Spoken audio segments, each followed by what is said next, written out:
the chaos reign.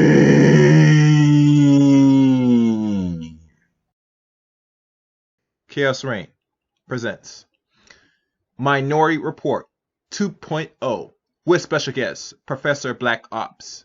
Broadcast November the 27th, 2022. Enjoy.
The views expressed on Talk Real Solutions, hosted by Tyrone Thompson at TalkRealSolutions.com, are the views of Tyrone Thompson and do not reflect the views of TalkRealSolutions.com, YouTube, or etc. The content here belongs to Talk Real Solutions and its many contributors.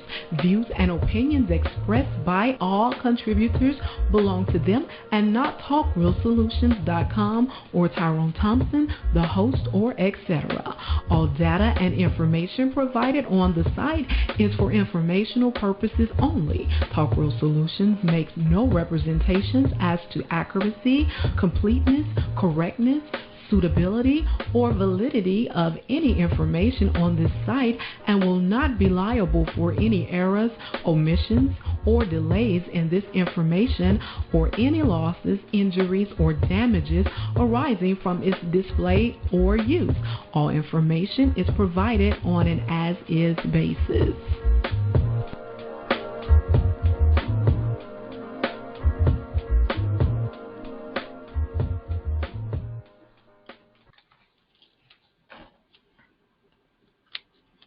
In a world where there's crime, corruption, violence, murder, rape, theft, and all forms of atrocities that have plagued the world in which we live today, what you're witnessing, we are living in a state of chaos, and it'll take a greater or more extremer chaos to restore the order in which the world we live in today. Hello, everybody. This is Chaos Reign here. Today's stream, very informative, important, and something that you can get something or learn from today's broadcast.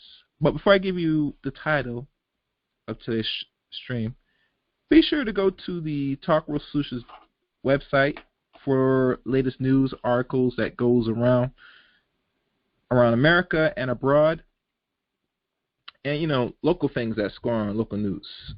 That's all on Talk World Solutions website. Also, there's a 3-point plan for achievement, Black empowerment, Black achievement, et cetera, et cetera, et cetera. That's also on the website. Moving forward, also you can find and also join the Facebook page of TalkWorldSolutions.com, or I say Talk World Solutions on Facebook. Type it up. You find the little group page. Join the page, like the page, and you'll get invited to the secret chat room of the Talk World Solutions side on Facebook. And also, this stream is also streaming on YouTube as well. Same name, same line. So those are links for this side to find this particular stream. Also, subscribe to the Chaos Reign channel on YouTube. It goes by the name Chaos Reign. You'll see the symbol, the piercing, etc. It's not hard to find. And I think there's going to be like an added change to the actual name of the channel. Stay tuned for that.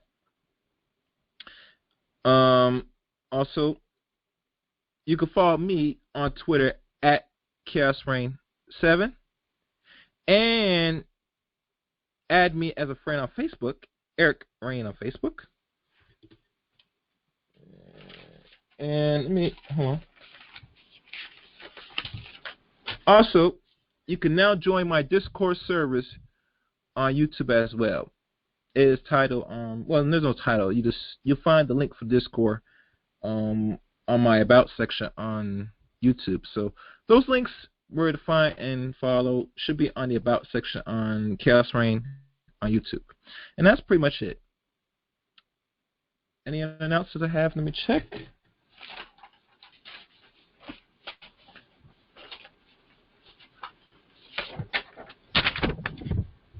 No, I don't think there's any more announcements. So we now could begin. And also, I'm probably going to put the link for those that want to listen in and call in to the stream. Oh, the number to call in for today's stream is 717-908-1834. The access code or the participation code is 917-324#. I repeat, 717-908-1834. Access code 917-324#. So no further ado, the title for today's stream is titled Chaos Reign presents the Minority Report 2.0 with first time and special guest, the one and only Professor BlackOp. Professor BlackOp, can you hear me, sir? I can. All right. Wonderful. Welcome here for the very first time on Talk Real Solutions, Professor Ops. Before we go into, the deep details or the meat of things, I like to take a step back in a moment of time. I like to go back in the past, step forward into the present, and hopefully to jump and fly ahead to the future. So for the first time here on Talk World Solutions, tell the people that's listening for the first time a little bit about yourself. Okay, that's no problem. I'm getting an elevator speech. I'm Professor BlackOps. I've been in IT for 30 years. I've been in cybersecurity for 15 years. I worked everything from Fortune 500 pharmaceutical companies to Department of Defense. I'm a senior consultant. I usually do federal compliance with government agencies. And I also taught for 10 years at a community college. So that's a little bit about my background. So A very lengthy resume, as I do say so myself. As you know. And it's funny, Professor BlackOps, a lot of people think it's easy to get work for the government contract, but they know there's a lot more than it seems, especially if you're pretty good or you just get into that. That's not something that, to look likely that when you get real work from the government, you know what I'm saying? A lot of top secret stuff going around there, you know? A lot of red tape.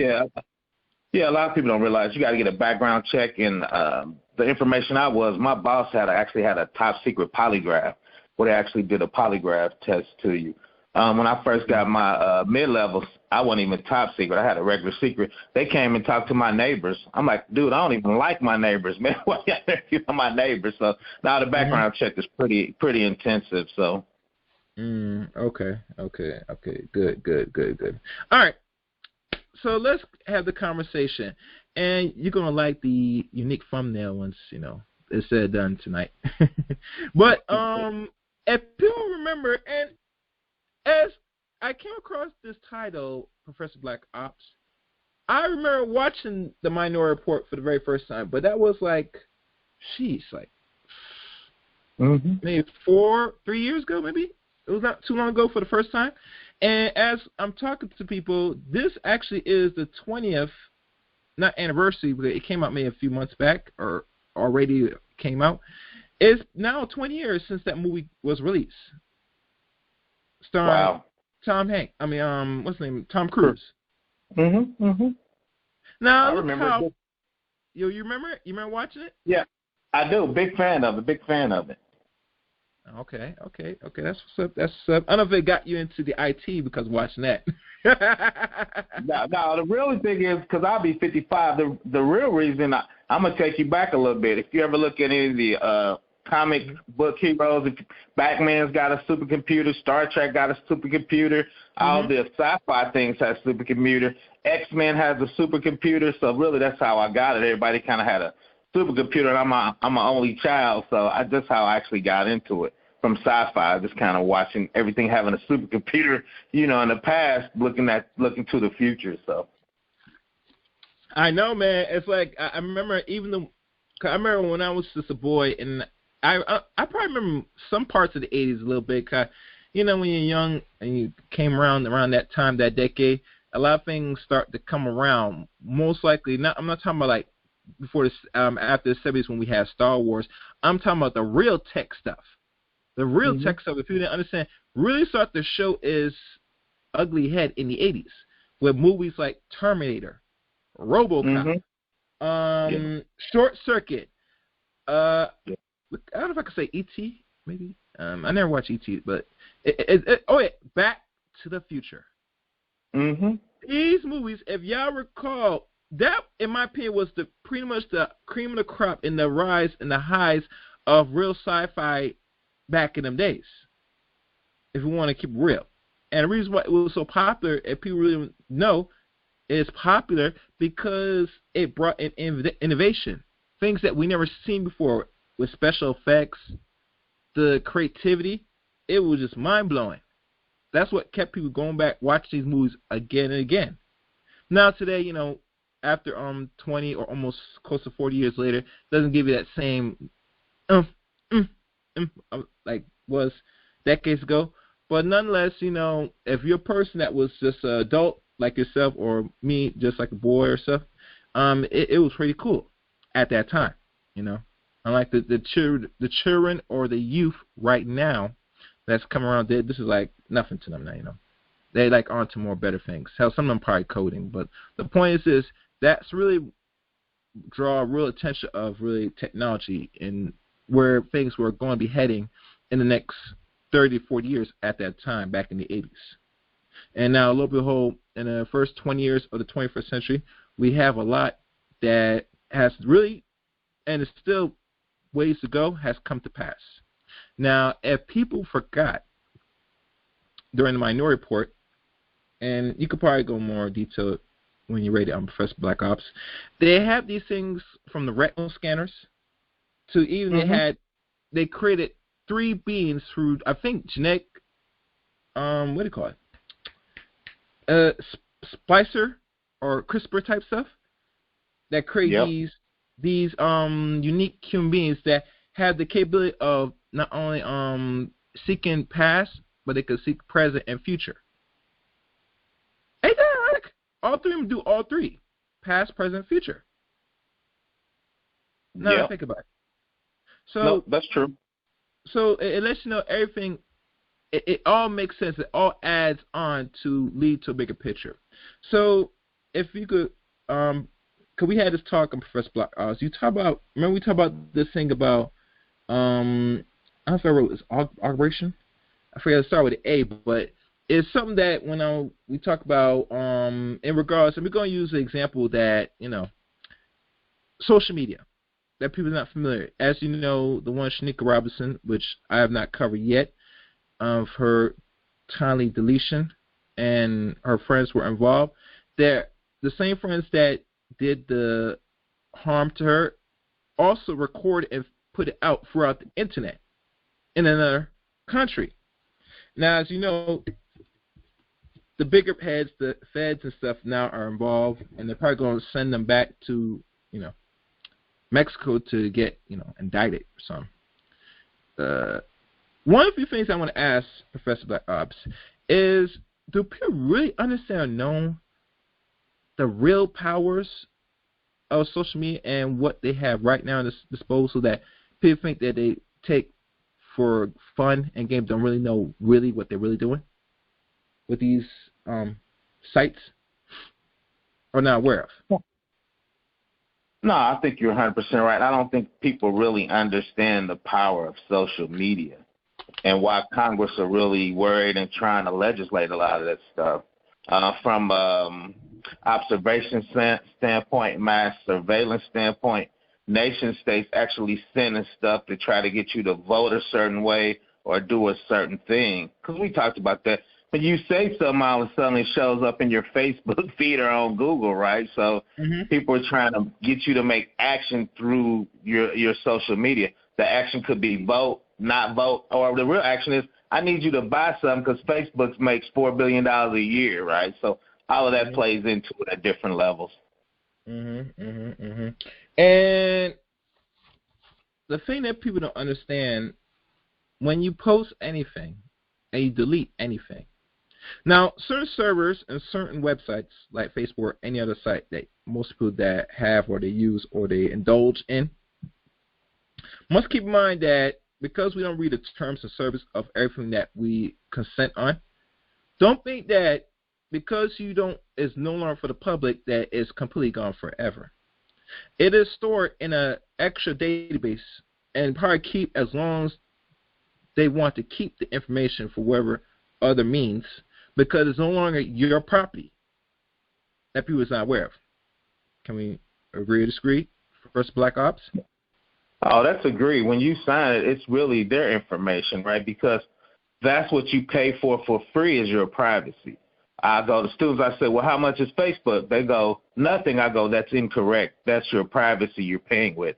That is the currency you use. How do you think they make $4 billion a year? That's using your information for different things, right? So it is not your information anymore. Not my information. Not only is it not my information, but now I am liable, and anything I put and put there, rather for the public consumption or not, that is there pretty much for as long, or we could say forever, because it's now what we consider a digital footprint. Now, I can't give you the details of what that is, people, but if I could sum up from what I'm understanding, the digital footprint is like any marker you leave throughout the internet that is stay there, locked, kept, and for the public or for non-for-public, depending who's searching through the search engine. Case in point, Google. All Facebook from your Facebook or anything you use, especially using Google analyzes it, it keeps track, and it uses, like you said, data to put out throughout their servers, throughout their algorithm, and send back to and spit back to you what we call an ad. What is that? An ad to what? Potential what? Buy something. Because how they know what people like and what they want to spend? They have to use your information, your data. And what's the best one? So far I know is Google, unless there's somebody else, Professor BlackOp, that's out there that does the data cap and knowing what you're saying and doing. I don't think any other website. I don't know, Firefox does the same thing, but I think all I know is most of us use Google, majority of our search engine. Right. The only one I'm going to give you a little better than that, and it's up for debate, is really Facebook, because most people really don't log on to Google, right? Google tracks you through cookies, and it kind of figures out who you are, because you always log into Facebook. So Facebook knows 100% that's really you, right? Most people, I log on Google because I do some different stuff, but most people go and search. They don't really physically log on to Google. Now, Google kind of figures that out from your cookies and stuff, but Facebook 100% knows that that's you. I won't say 100%, but it's very high. And two is they physically know, like I said, that's you, and you log on. Then you start interacting with that, because Google, you searching around and said, okay, you tell Facebook, this is my mama, this is my daddy, these are my kids, this is my side chick. You link them all on your face, so they theoretically know that is your chain and that's your tribe 100%. You link Facebook in there, and know when you send a message in Messenger, your Facebook ads change because all that links together. And Facebook actually owns Instagram. Yeah, I'm aware of that. And Facebook actually offered $100 million to Snapchat, and the college kids said no. So theoretically, they should have had all three of those. If my son ever turned down $800 million, we're fighting. So he put a bid on the big three. People forget that. He offered them like $100 million when it was like $800 million. They told him no in college. I'm like, are y'all crazy? But back then it was just a cat ad, people with the tongues on Snapchat. I was like, who would do Snapchat? But long story short, I think Meta really is the king of that, because they have that, and they buy a lot of small companies underneath that you're not aware of. But you know why, Professor? Us, because they already got the capital. But remember, Mark Zuckerberg, when he created Facebook back in 2004, now is 18 years, he already got ahead of, well, he's already ahead because there was always social media, from MySpace to, I forgot all the other websites. You might know better because I don't know what, I had MySpace at the time. Me too. But MySpace and them, those came around in 2000. And 4 years later, this young dude from Harvard, from college, know that people were on social media. So he decided, hell, let me make my own. And the unique thing that separates him from everybody else, and I think at the time, the people that made MySpace or these other social medias, I think it was made by non-black people. I could be wrong, but I got to do more research. But they said it was somebody that was not, what they call urban created. But that's another story. But when this dude created, now you see people start flocking to social media.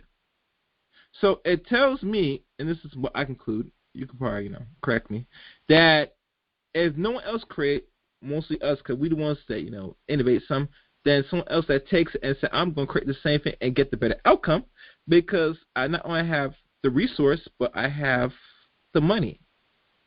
And eventually connect. Because remember, when Facebook hit a million, that was like maybe over a year in 2005. So because the movie, if you watch the movie, The Facebook, it tells a really good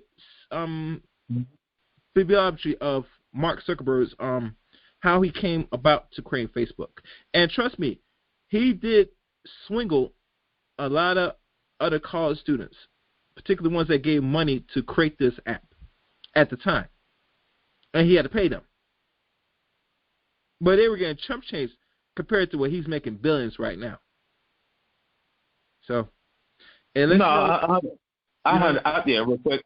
Yeah, I saw that the Winkle twin brothers, they paid him to do it, and he ended up stealing the code underneath because he wrote it, right? So, but now it's the thing too, real quick, is people don't realize is MySpace, which was the predecessor, they made a little money. What made Facebook top of the thing is they made that whole ad engine underneath. Most people were showing minor ads. People don't realize it's a huge ad platform that supports Facebook and all that information. And before that, people were just getting some minor ads and some sponsorship. Most social media now comes off of Facebook is those ads, and you bid it. And now, back then, they got a ton of customers that pay for ad space that shows up in Facebook and YouTube and all of that, right? That ad platform is what made the money and supported it. Before there, nobody mastered as this ad engine that's underneath. Because Facebook didn't make money for 10 years. Oh, wow. Since 2004? Wow. Yeah, it was a long time. If you look, they were living on VC money. They were getting some small ad, but they wasn't making billions because one of his other college, one of them whiz kids figured out, let's do a full ad engine and let people bid on ads like you do on TV. Most people weren't doing that. They were just doing these minor sponsorship. Like now you're a company, you say, I need this many ads. This is my demographic. This is the what I'm shooting for. And the ad said, okay, you want black people, middle class, this is what I'm selling here. Your ads are going to show up to the proper people 90% of the time. You're going to hit the target you need to hit. Wasn't nobody doing that before. So we could say, Professor, Facebook was the real social media that took advantage of what we call advertisement on socializing with people, social media. They took advantage of. Yeah. Okay, and as you know, I can't really go into YouTube because that's not part of the discussion, because I think YouTube came out when they were bought up back in 2005. They were not really making much money either until, like, if I had to guess, 2010 maybe. But still, really, how most websites or platforms really start to really thrive is when you start having other companies, third party or etc., start investing by say, I need to put advertise because you got the reach, because you got the eyeballs. Because the one thing in business, and you're a businessman, know, the greater you're able to entice somebody to buy, the further you go into business. And one of the best things like business is how you can control where people are at to present the product to them. And by presenting a product to not one face but 1,000 face, someone's going to click and buy. But the weird thing though, real quick, is I had students. I probably asked over 10 years, 1,000 people. I only met a couple people that bought something off of Facebook. I've never physically bought anything off of Facebook. To be honest with you, I think I bought some that was directly advertised on Facebook. I don't know if I really bought with the link. Another side note, and I'm gonna give y'all some game. If anytime the advertising posts on your Facebook, keep in mind there's an affiliate that created that ad to hope that you click the link and buy it right there so they can get the money. Just a little side note. But anyway, yeah, but like I said, that's the purpose of it, because the more advertising you put in front of thousands and thousands of faces, the higher chance someone's going to buy it. Now, probably you yourself or anybody you might know from our group might not purchase anything off of social media, especially on Facebook, but someone has and someone will. And mostly, the people that's buying mostly advertisements, let's keep it real and keep it honest, is a majority in this country, basically. So they're the ones that spend the money more on advertising. Only time when we buy some advertising, it has to be something that's really tailored to us, to really tempt to buy. And I think most women, they might be more receptive to buying things off advertisements, especially on social media, more than anything else. Hell, certain women are advertising their booty off IG, and now they have subscriptions, which they never had before in years. Now they do. So now you could pay to see them with their lingerie or something scantily for $4.99 a month. Imagine that. Wow. You could see some skin. You're not going to see her naked, but you're going to see something for a little change. You feel me? No, that's true. But real quick, people realize most things that make money on the internet was really stuff like that. The first thing to take website was Prime, right? They were really one that really got that, took the leap and took the risk, right? So that always really leads the way in most technologies and businesses, really. So. Oh, and let me repeat the call number for tonight's show. The call number for today's stream is 717-908-1834. Access code 917324#. Today's stream is Chaos Reign presents.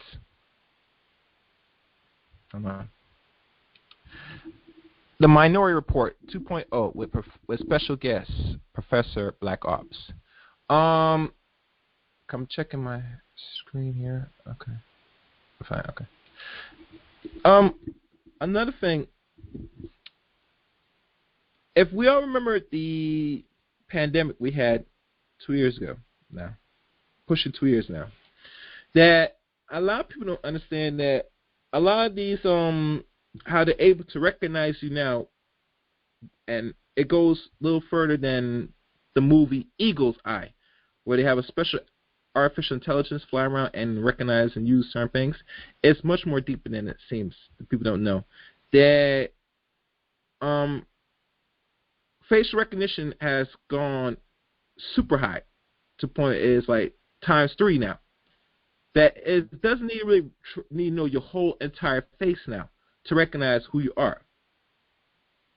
If people don't know, that makes sense. That they can recognize you now with cover up or not cover up now, with the help of patterns of not only what your face looks like but the shape of it, everything, and they easily could pick out what you are through a database like anything else. Now, people think that's some scary sci-fi stuff, but it's real out here. Because if you think about it, we have cameras, and cameras just don't just look at street corners. They're very high-spec type cameras. They have a special way of, if you watch these TV shows, it's very high-tech in a way, Some of these things are like, we could say, throwaway technology from the military that they already use, right, and it's already tested, done, and it's been used on the field. So nowadays, put it throughout the regular streets of America, So they have that now. What else is out here? I don't know if you want to add on to that. I'm trying to think of something else. Yeah, I'll add on to that. People don't know, like our favorite thing we talking about. Facebook has facial recognition. When they show you a picture and you say, "This is me," it goes through and show all those other pictures with your face on it. That's facial recognition using every day. People don't realize they're doing it, right?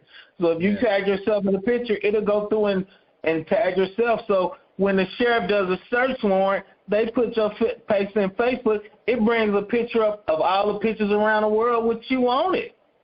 So people don't realize that's facial recognition you're doing behind the scenes, and people just don't realize it. And if they don't recognize it, I want people to, and when I'm talking about these things, I want people to understand this is more than boring. It's very important and not something you should be scared or think it's something that is irrelevant. This is the wave of the existing times we're in, the present times we're in now. Hold on. I know most people talking about said that they're not really connect to the web. So that means the people can't recognize you because you're not really part of technology or a part of the digital age, but you are functioning and operating in the digital age, for lack of better terms.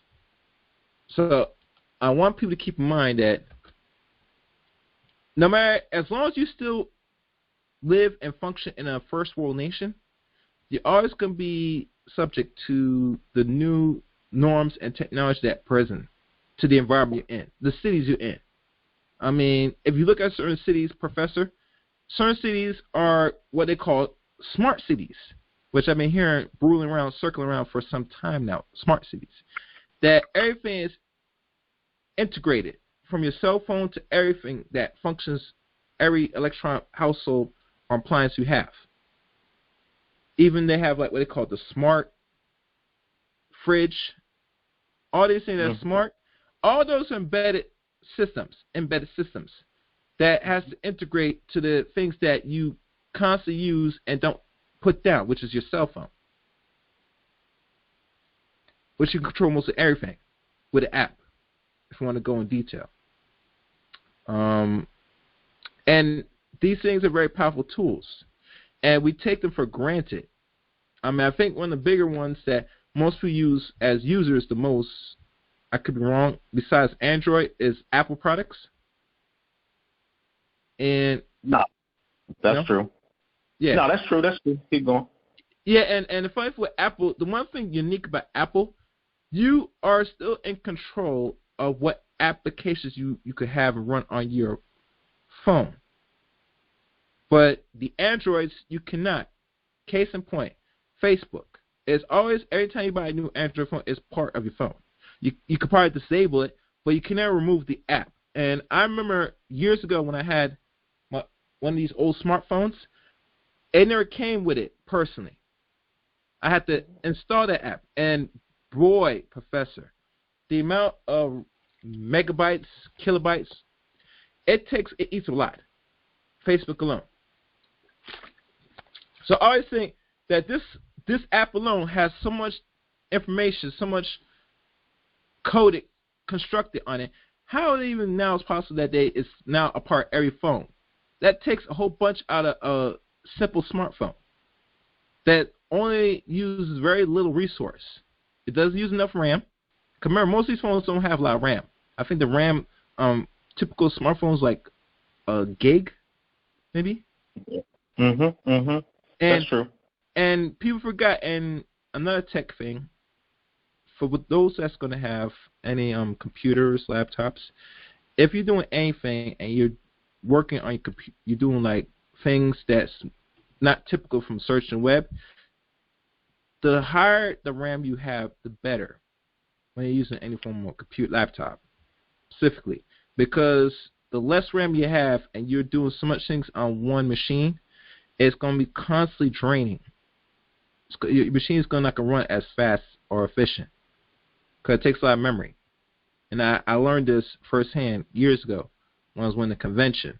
And he always told me, if you're going to buy any laptop or any computer, make sure it has good RAM, a lot of RAM, especially doing certain things. I never understand until firsthand when I went and bought another computer and I started adding more RAM, I see the big difference. Because, when you surfing the web or keeping Windows or even running certain applications, your computer is very much determined how it runs properly without the amount the right amount of RAM. So that's something that for those that know, now. So, like I said, the phone has very little resource, but it's always part of the phone. Why I'm saying this is because certain bigger corporation or applications like Facebook, like you said, is an advertisement type platform. So they always got to keep that on because they know you're always going to be on it.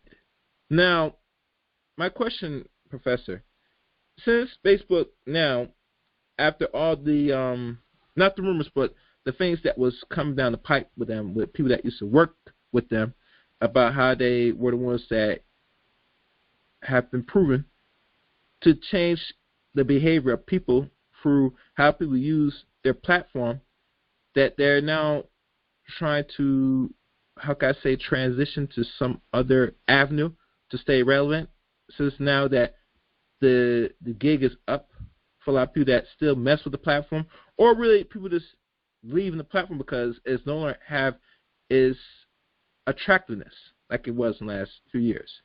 What do you think is the reason why most people are now ditching Facebook and numbers dropping from Facebook? Well, I think everybody's attention span is so small, especially young kids. So I think everybody's always looking for the next hot product, right? Because I think the nation and people get bored with certain things. And I was debating some of the young kids, and they were like, well, we all leaving Facebook. But, yeah, but all the grandmas and grandpas that actually have money is on Facebook, and they want to see their grandkids' money, their grandkids' picture, right? So I just think, naturally, especially, it's called first movers in technology. They want the hottest and new thing, and Facebook's been around forever, and it's old and stodgy, so it's not as hip as it used to be. But all the old people with money still on Facebook, and once again, they want to see their grandkids on Facebook. But the hot young movers, they're on TikTok now. That's the hot thing. Everybody's like, PBO, make a TikTok. I'm like, dude, I'm 50, man. I ain't TikToking. But so everybody's they want you to do that stupid dance. You know what goes on TikTok? They're doing these little dance. And some little for things that's under, and I mean under a minute. And they're grasping their low attention span. And this is my thing about attention span. These attention spans for you youth that's under the age 18 or older, that if you're only consuming anything under a minute, you got problems. That means you cannot function. That means if you cannot keep your attention span beyond or greater than that means you cannot consume or understand any other important information. So when things fly past you over your head, I'm sorry, that's your fault. See, one thing with me, when I'm a certain age, like we now, and if I do things over again and I follow trends now, I could probably be caught up just like every other young youth now. But God willing, because I have a certain mindset back then, it would been a little bit trickier. But when I see the youth now that use technology and use social media, I said it is much more useful than what it seems. You have something that is very powerful that you're able to interact and communicate throughout the whole entire world. And it's not something to play with. I'm just saying. But you can add on, and let me step away. You can talk a little bit because me on. Okay, I'll take from there. Yeah, people don't, and we can go through them. Facebook actually has, I think, 30% of the world population is on Facebook. You got to think about that. That's the whole world population. So when you do stuff like that, right, you have a reach. And TikTok, what surprised me when I did some research, millennials and younger, they get 25% of their news off of TikTok. And I'm like you, that's only a minute, so how are you consuming news? But a lot of kids get their news, which are done by, sound bites. They get that off of TikTok. Right? And two, so we go back, when you talk about Facebook, when you got 30% of the world on your platform, right, now you can start shaping decisions, shaping feelings, and in politics, who people are going to vote for. You have all that information on your platform, and you control that. You can control who gets to see what on there as far as politicians and presidents, and which ones you want to block and which ones you want to shadow ban. So you got to understand what that platform can do. So sometimes you need to make sure you're getting information from multiple sources, right? Because some of these sources are being controlled by certain corporations, certain politics. Then when you go overseas, nation states control their platforms for Facebook. But they don't have Facebook in China. They have, I think it was Tencent was their name. So the nation government controls Tencent because they want to see what gets out to the people, right? So that's control at a high level what platforms can do, and I don't think a lot of people really understand that from that. And nation states are getting on Facebook, once again, to try to get you to vote for certain politics and certain corporations of things that foreign nationals are controlling, right? They could give you a narrative that this company's bad, it's polluting the earth, they're part of the government and they're doing things wrong, right? So they keep sending you information. How are you absorbing it and bouncing it off other information to even make sure it's true, right? So that's some of the good and bad part about it. I'm going to get off my soapbox and throw it back to you. Yeah. My important question, because I know Barack Obama especially took advantage of using social media. I think when he first got in office, they said it was back in 2008, going back then. And I thought it was around 2012, but they said it was even as early as during the end of the 2020 era. The 2000 era. Sorry. That now that politicians are using it now, how much of is it to make a swing change or direction change for making a particular candidate that's, let's say, running for president, that's not getting much traction or not getting the eyeballs or get any leverage, that they are able to get the leverage and try to suppress the other candidate? How powerful is that? Or do they have done that? Oh, yeah. If you look at him, he probably was the first social media president. This young guy, he's actually a redhead. I need to look his name up. He was a Silicon Valley SME in digital marketing. He actually came to Barack Obama and said, let me help you. So people don't really understand the power, how Facebook actually helped him become president, because what he did, and a lot of people didn't do that, is he started asking for $5 donations from the people. Most people in the past used to be like, we're going to do $1 million plate dinner and get these high-powered people. But Rock went to average people, and my mom was alive back in there. She says, I want to give my little $5 every month to Barack Obama, which doesn't sound much, but when you get half of the 40 million black people doing that, right, you start making money. Wow, shit. See, people weren't doing that, and he was the first one doing it. I remember my mom, because my mom was old. She had me at 40. My mom was born in 1927. She came to me and said, that Facebook thing, I want to give money to Barack. How you do that? My mama never thought about Facebook. She said, we going to do that. I go, yes, ma'am. So, but people shrugged it off. What's $5? But when you have 10 million people doing that every month, so he was the first one that did that grassroots part of the money, which we know you need in politics, and just mobilizing the vote as part of politics. And once again, old people on Facebook, so they were popping up because they were looking at their grandkids and Barack's face comes up. And, you know, Barack, when he talks, he's got that preacher cadence. So all the old black ladies was like, we doing that. So people don't realize that was really one of the first guys in the Silicon Valley liked him and jumped on board with that. And once again, they built that whole election platform underneath there. A friend of mine actually running for a judge. Facebook can tell you within 99% chance of what color that person's going to vote for, as in red or blue. They got your politics background for what you look at and click in, so they can target certain Republicans in certain districts and certain zip codes. That's how deep Facebook gets down with you. Wow, that's deep. That's real deep. Looks like somebody raised their hand. Let me open one line, see what the person has a question. So let's check. Okay. All right, caller, open line. Who's this? Hello. Hello. Caller, there? All right. Well, he's not ready. I'll put him back on mute. Yeah. Those type of big swings, and those are the things that will decide who's going to win overall. And I think Trump used social media as well. I think one of the few things why he was no longer didn't win the election, besides other means, which a lot of people could speculate. But let's be honest, he ran his mouth too much, in my opinion. And besides of the thing that happened to us 2 years ago, that also played a factor. But personally, we gotta be honest and fair here that it is what it is.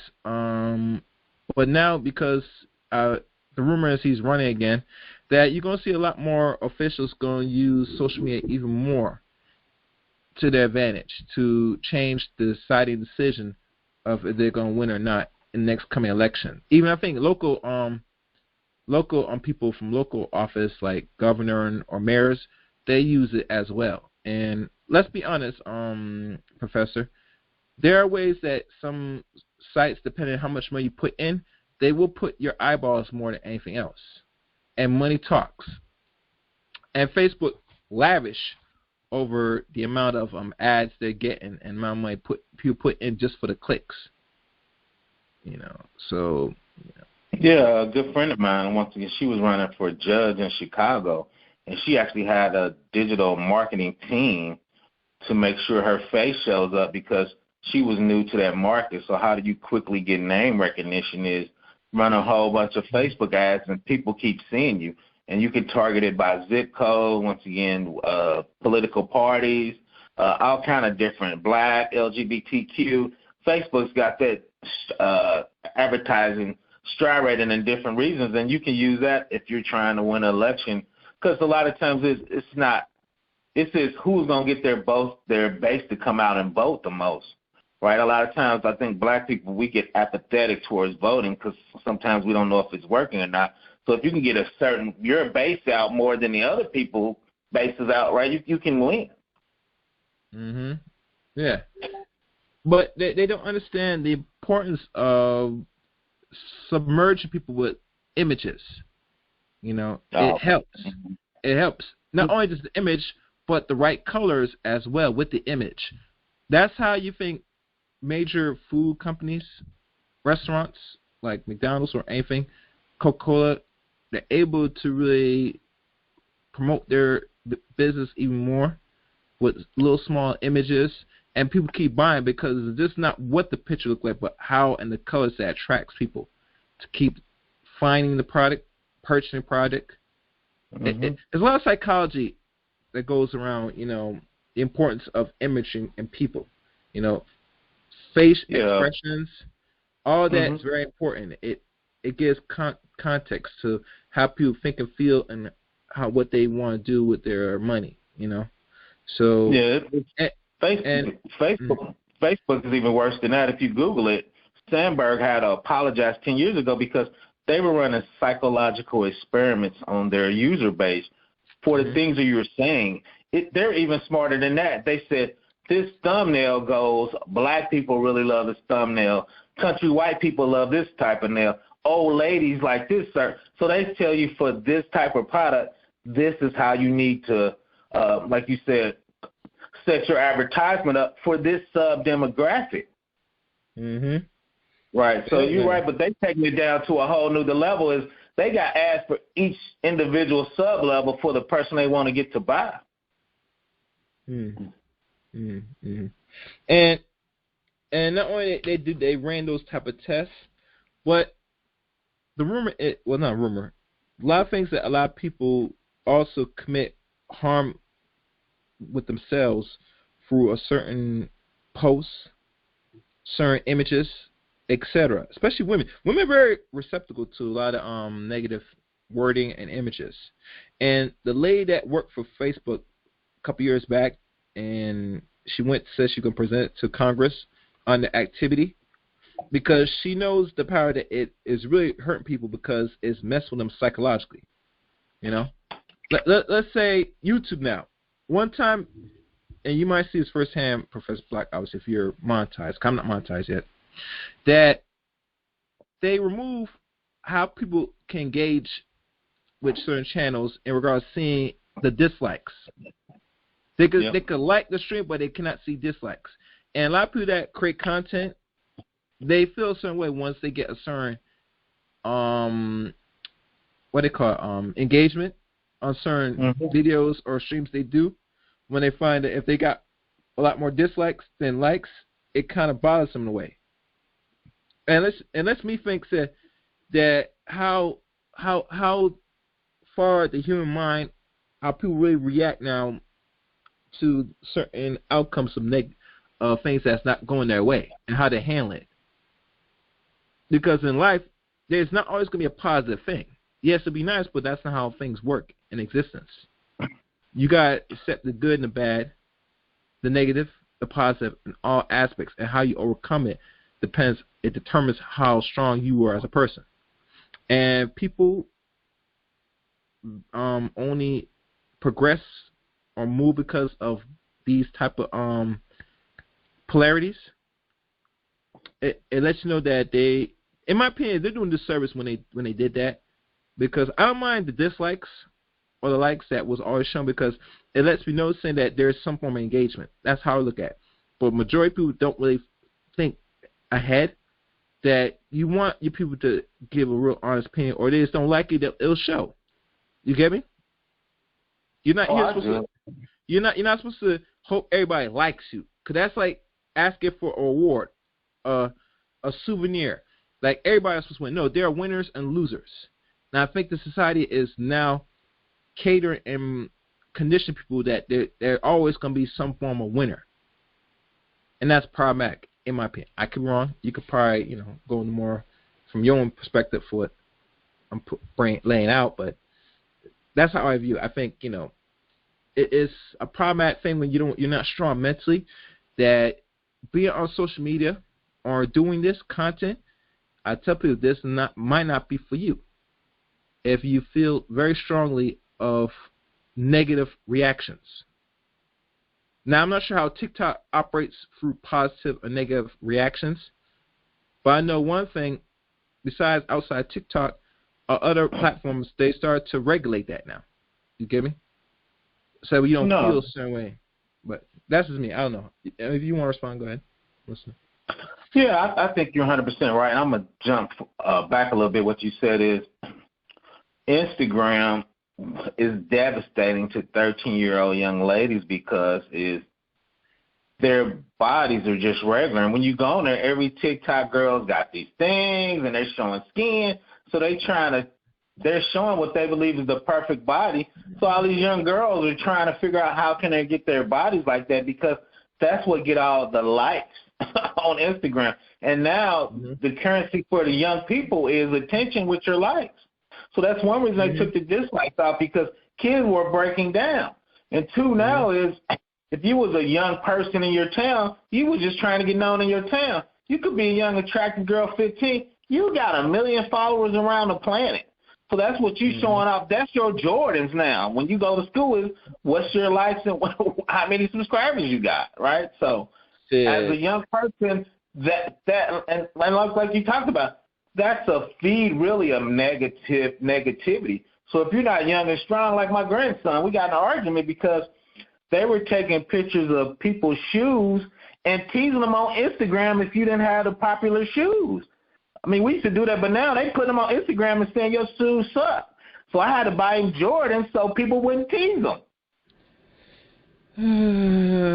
So that's that. But too, I'm like you. I'm like, dude, just cut off Instagram. Don't be mentally weak. But they're teasing me.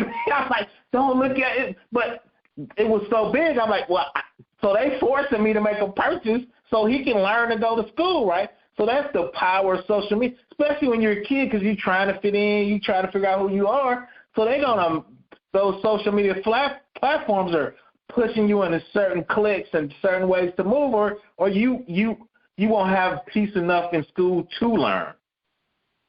I'm going to throw it back to you out for that one. Yeah, man. I mean, the peer pressure is really a reality. It's real.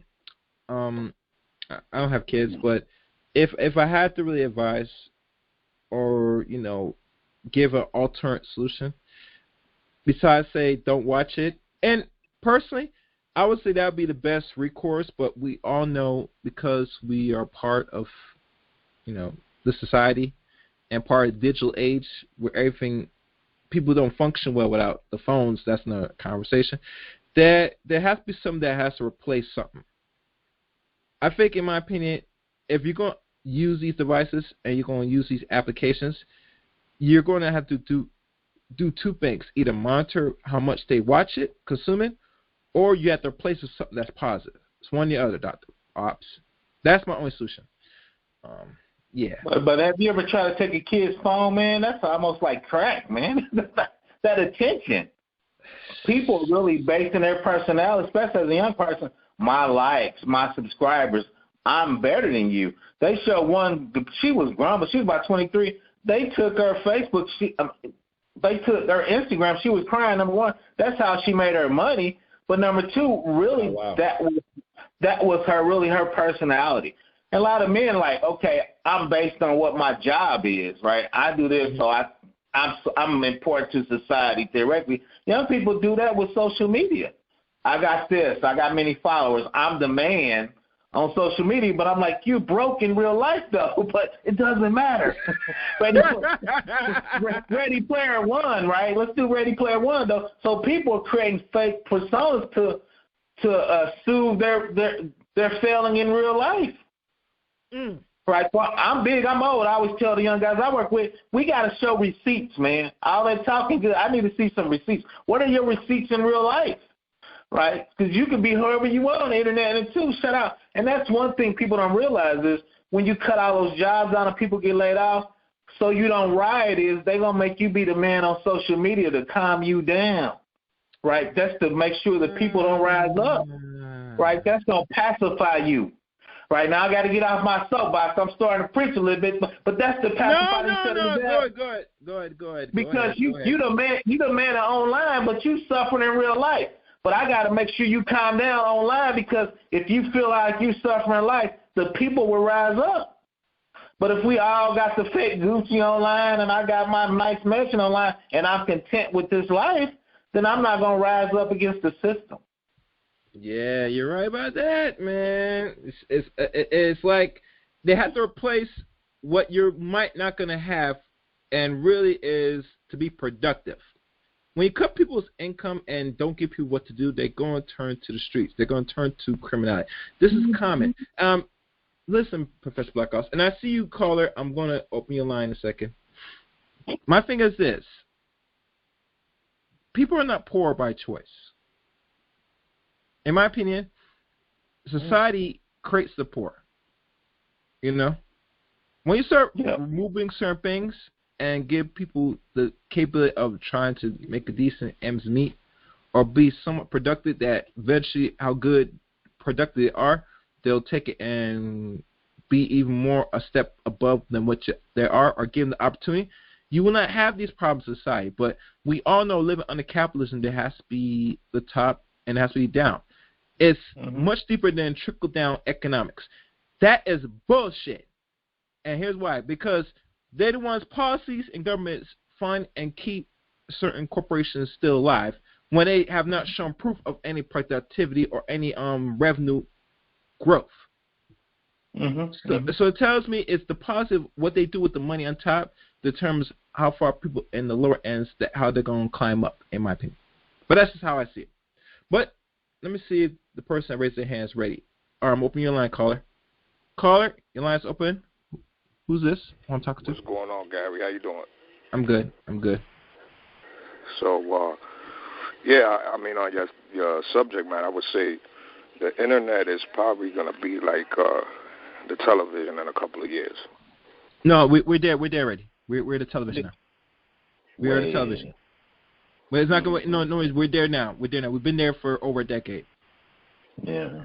Well, I mean, they still got some more work to do, but I say that where we at right now is that the internet, a lot of these developers that were young and stuff like that, but the ones that's controlling this shit is really a lot of corporations. So I would say that for the most part, advertisers or companies have seen that this is the new avenue to be able to influence. I mean, you think about it, people getting up, first thing they do is look at their phone. You know, I mean, from the beginning to the end, from the start of your day to the end of your day, if you got a smartphone, you're probably on there. And I think they're just using it, as a tool to advertise, market. Companies have, mastered that this is the place where we're going to be able to get people of all ages and stuff like that. And the only way I think that there's not going to be self-regulation is going to be government coming in. That's a gift and a curse, because you're going to have some regulation, because if not, it will still be the Wild West, and you see how it's going now. But then if you have too much regulation, then they're trying to control it too much, what you say and things like that. So, I mean, I think it's, like they say, we treading water lightly, or, you have to be real careful what direction you go with this, and like everything that's balanced or needs balance. And that's how I would say the only thing with the internet. And how the children are intaken, there has to be regulations for the youth. I don't know, how it works with, at one time television, you can only watch adult shit after, 12 o'clock, or 10 o'clock. Now it's, all hours. I would say we, as consumers, have more say-so. But like you said, the brother said earlier, when you caught up on this and that, you're not going to be unified on accord for what you need to get done. That might be against what they want. Because at the end of the day, they want you to stay online, view pictures, and buy products. That's it. Yeah. Consume misinformation, information,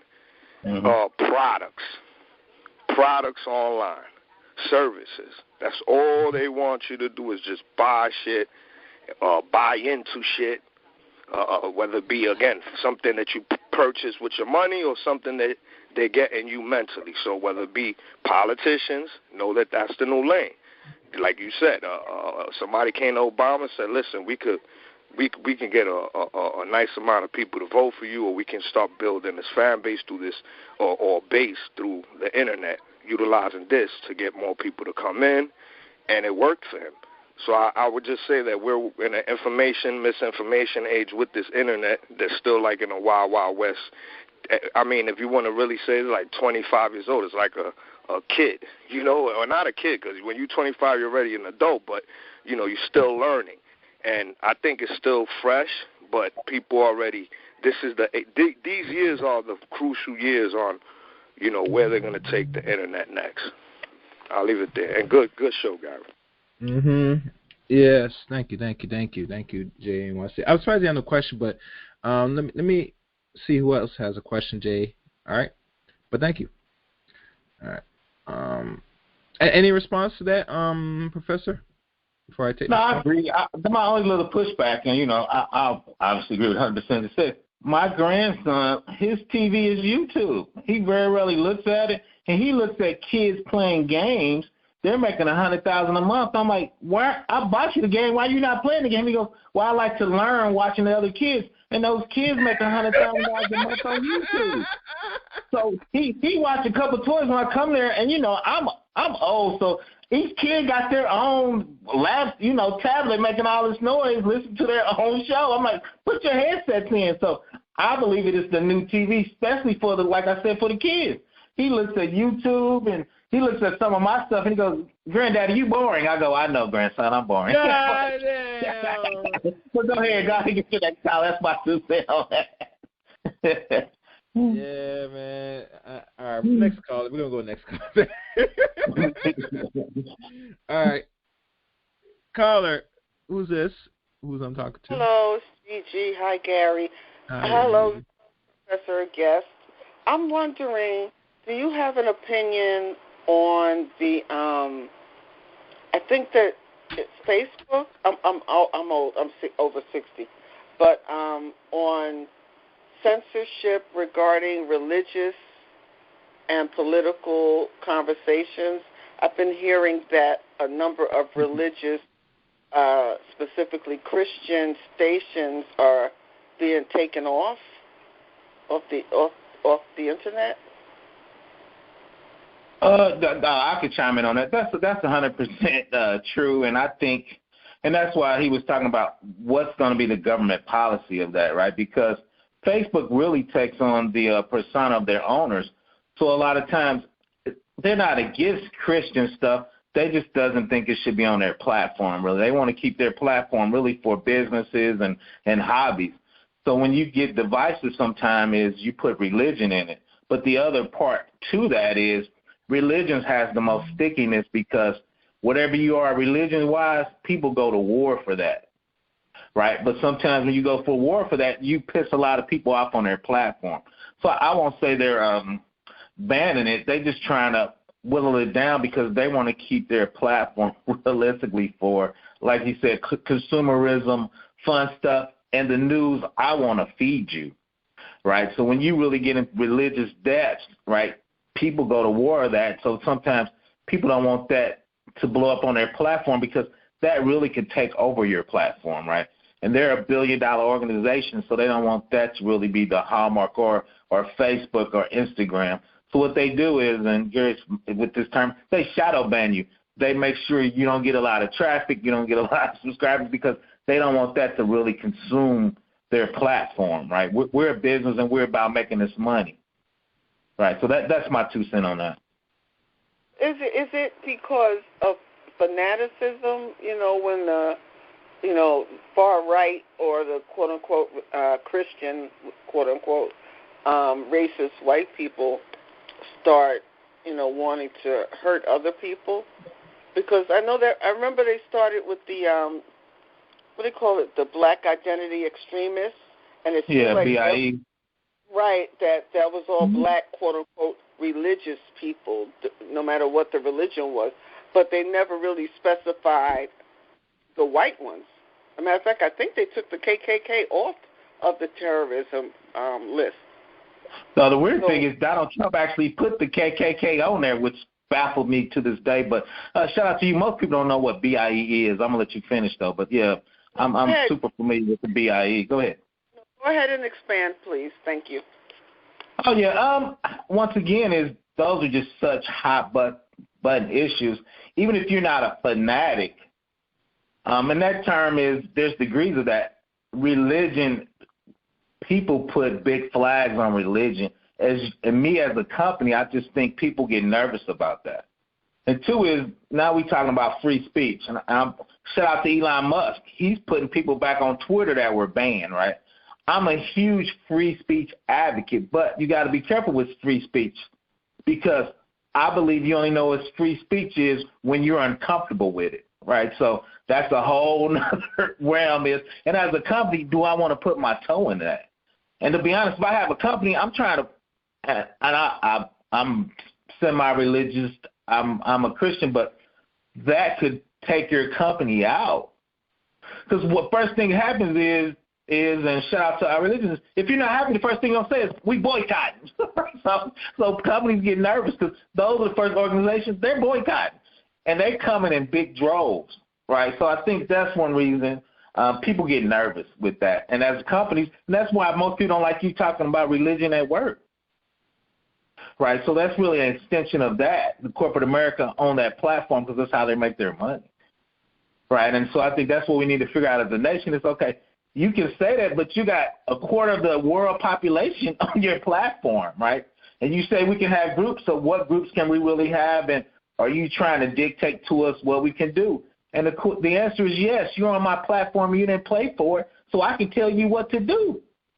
Right, so I'm going to throw it back to you, Colin.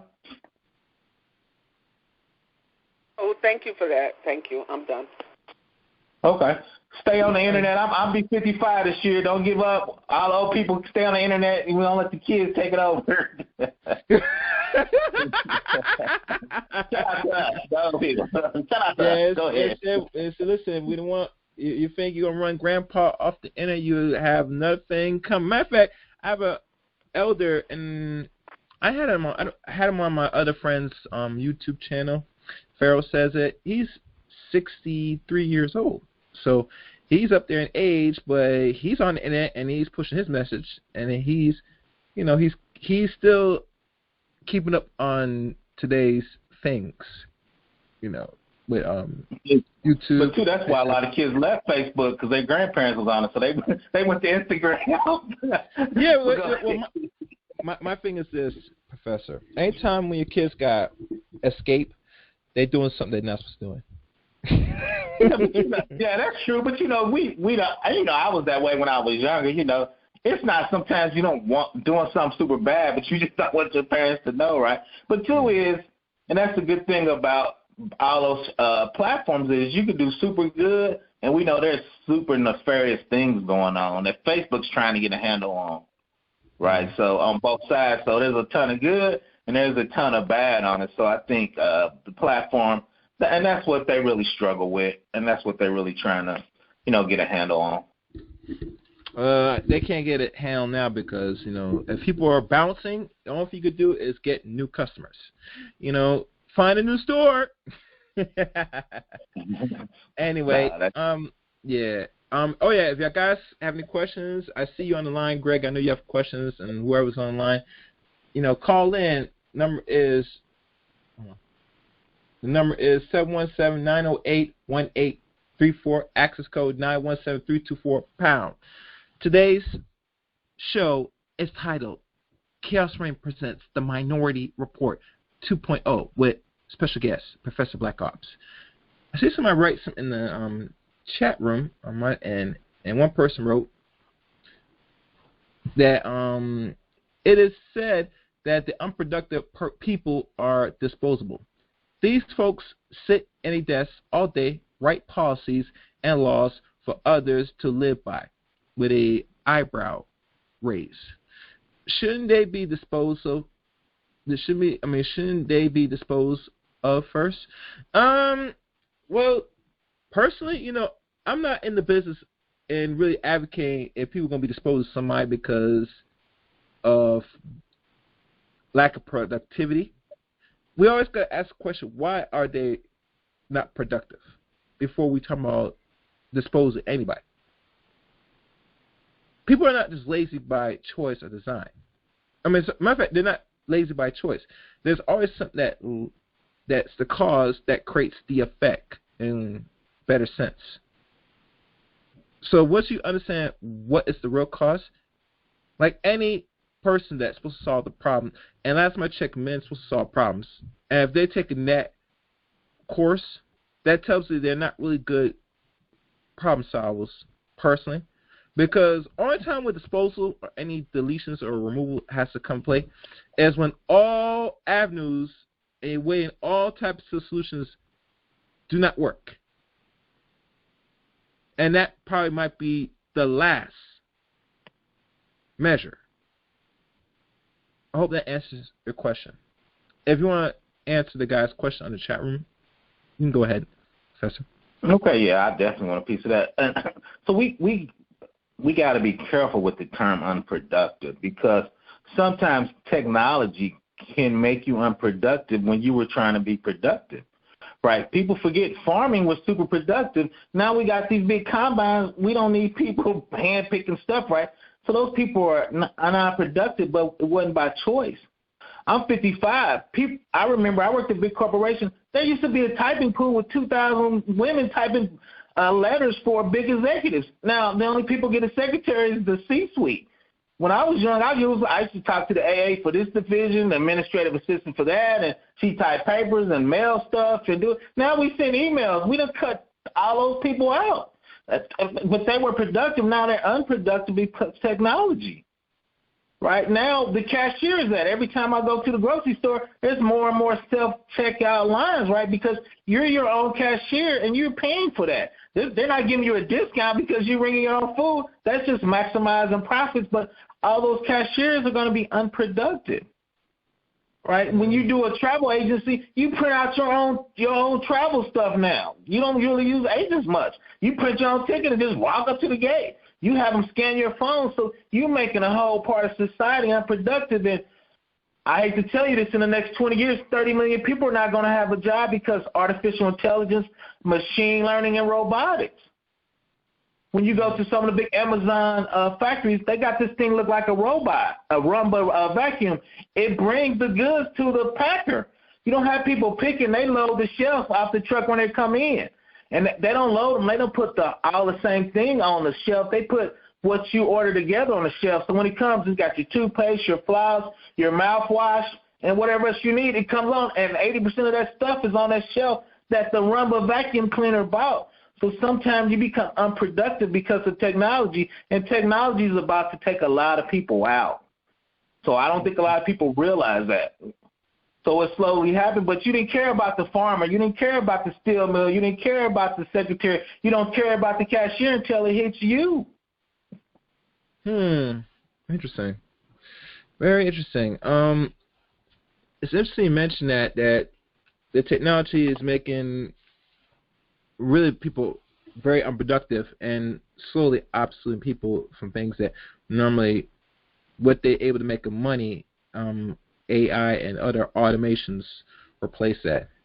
In your opinion, because you're older, do you think that how things are going technology-wise, especially automate certain things, is this really a good thing for society?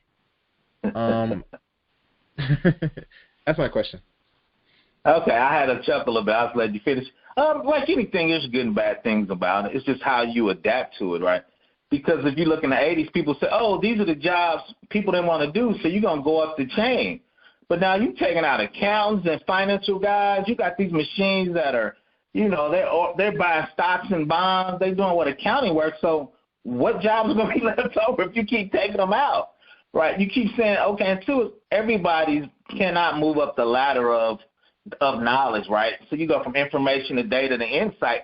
Everybody's not on that ladder, right? And a lot of people can't master technology. So where are you going to fit into that, right? So it's good and bad. I think at a certain point, it's going to be really bad before it's going to be, and I think it's going to get better. The really bad part about it is people always say, oh, when they get rid of your job, just get another job. But if I'm that's what they say. But if I'm a coal miner, I can't become a programmer.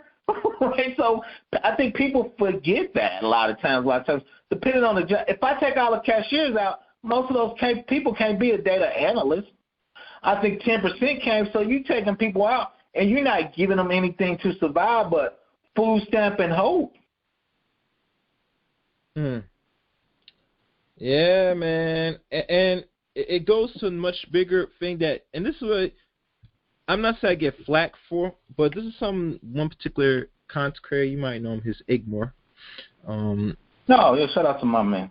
Yeah, the thing that he said about even with the what do you call it thing, universal base income and stuff. I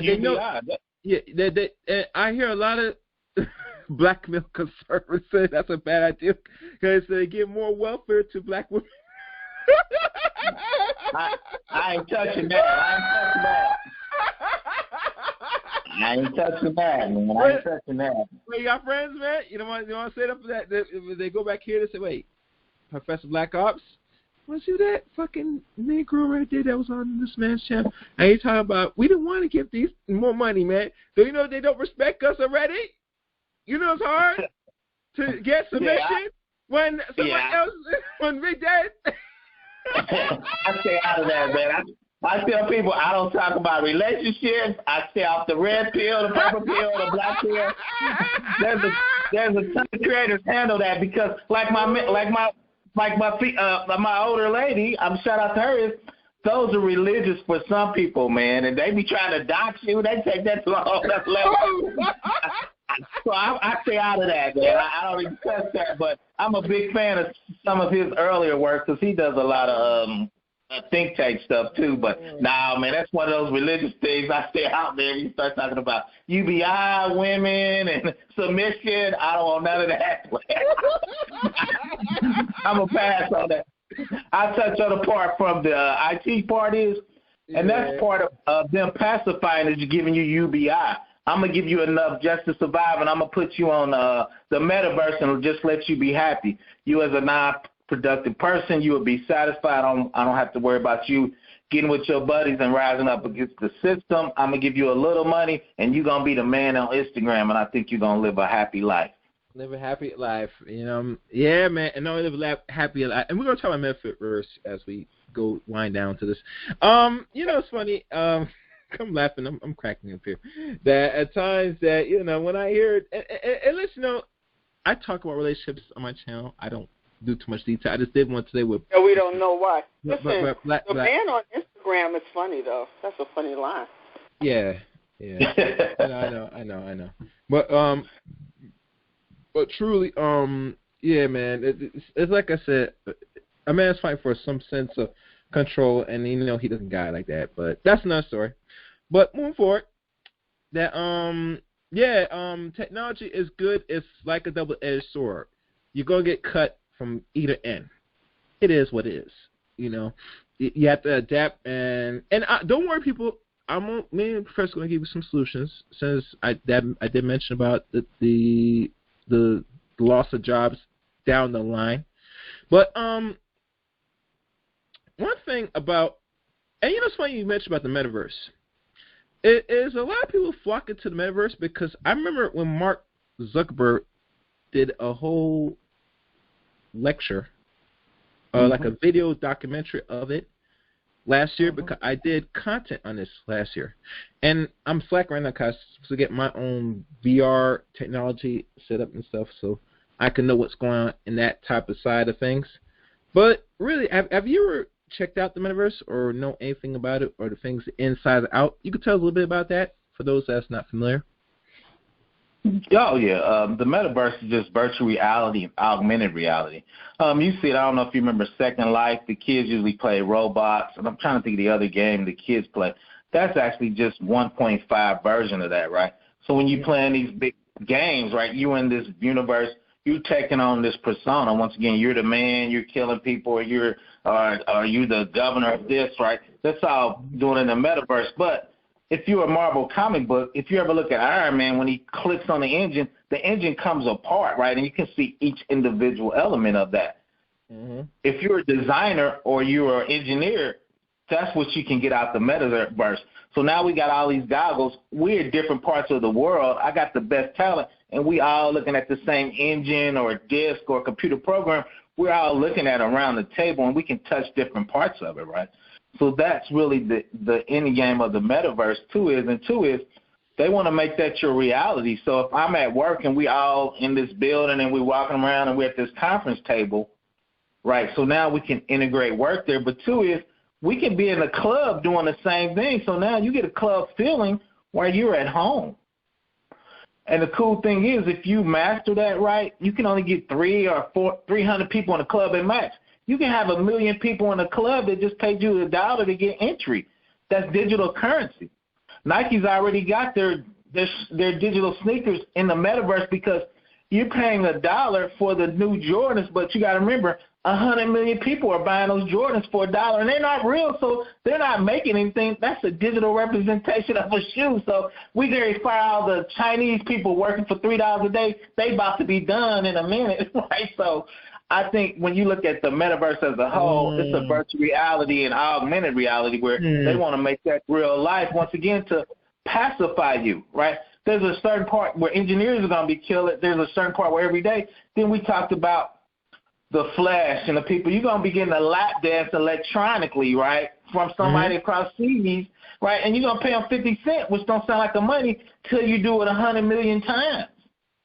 Did not know that. Wow. Woo.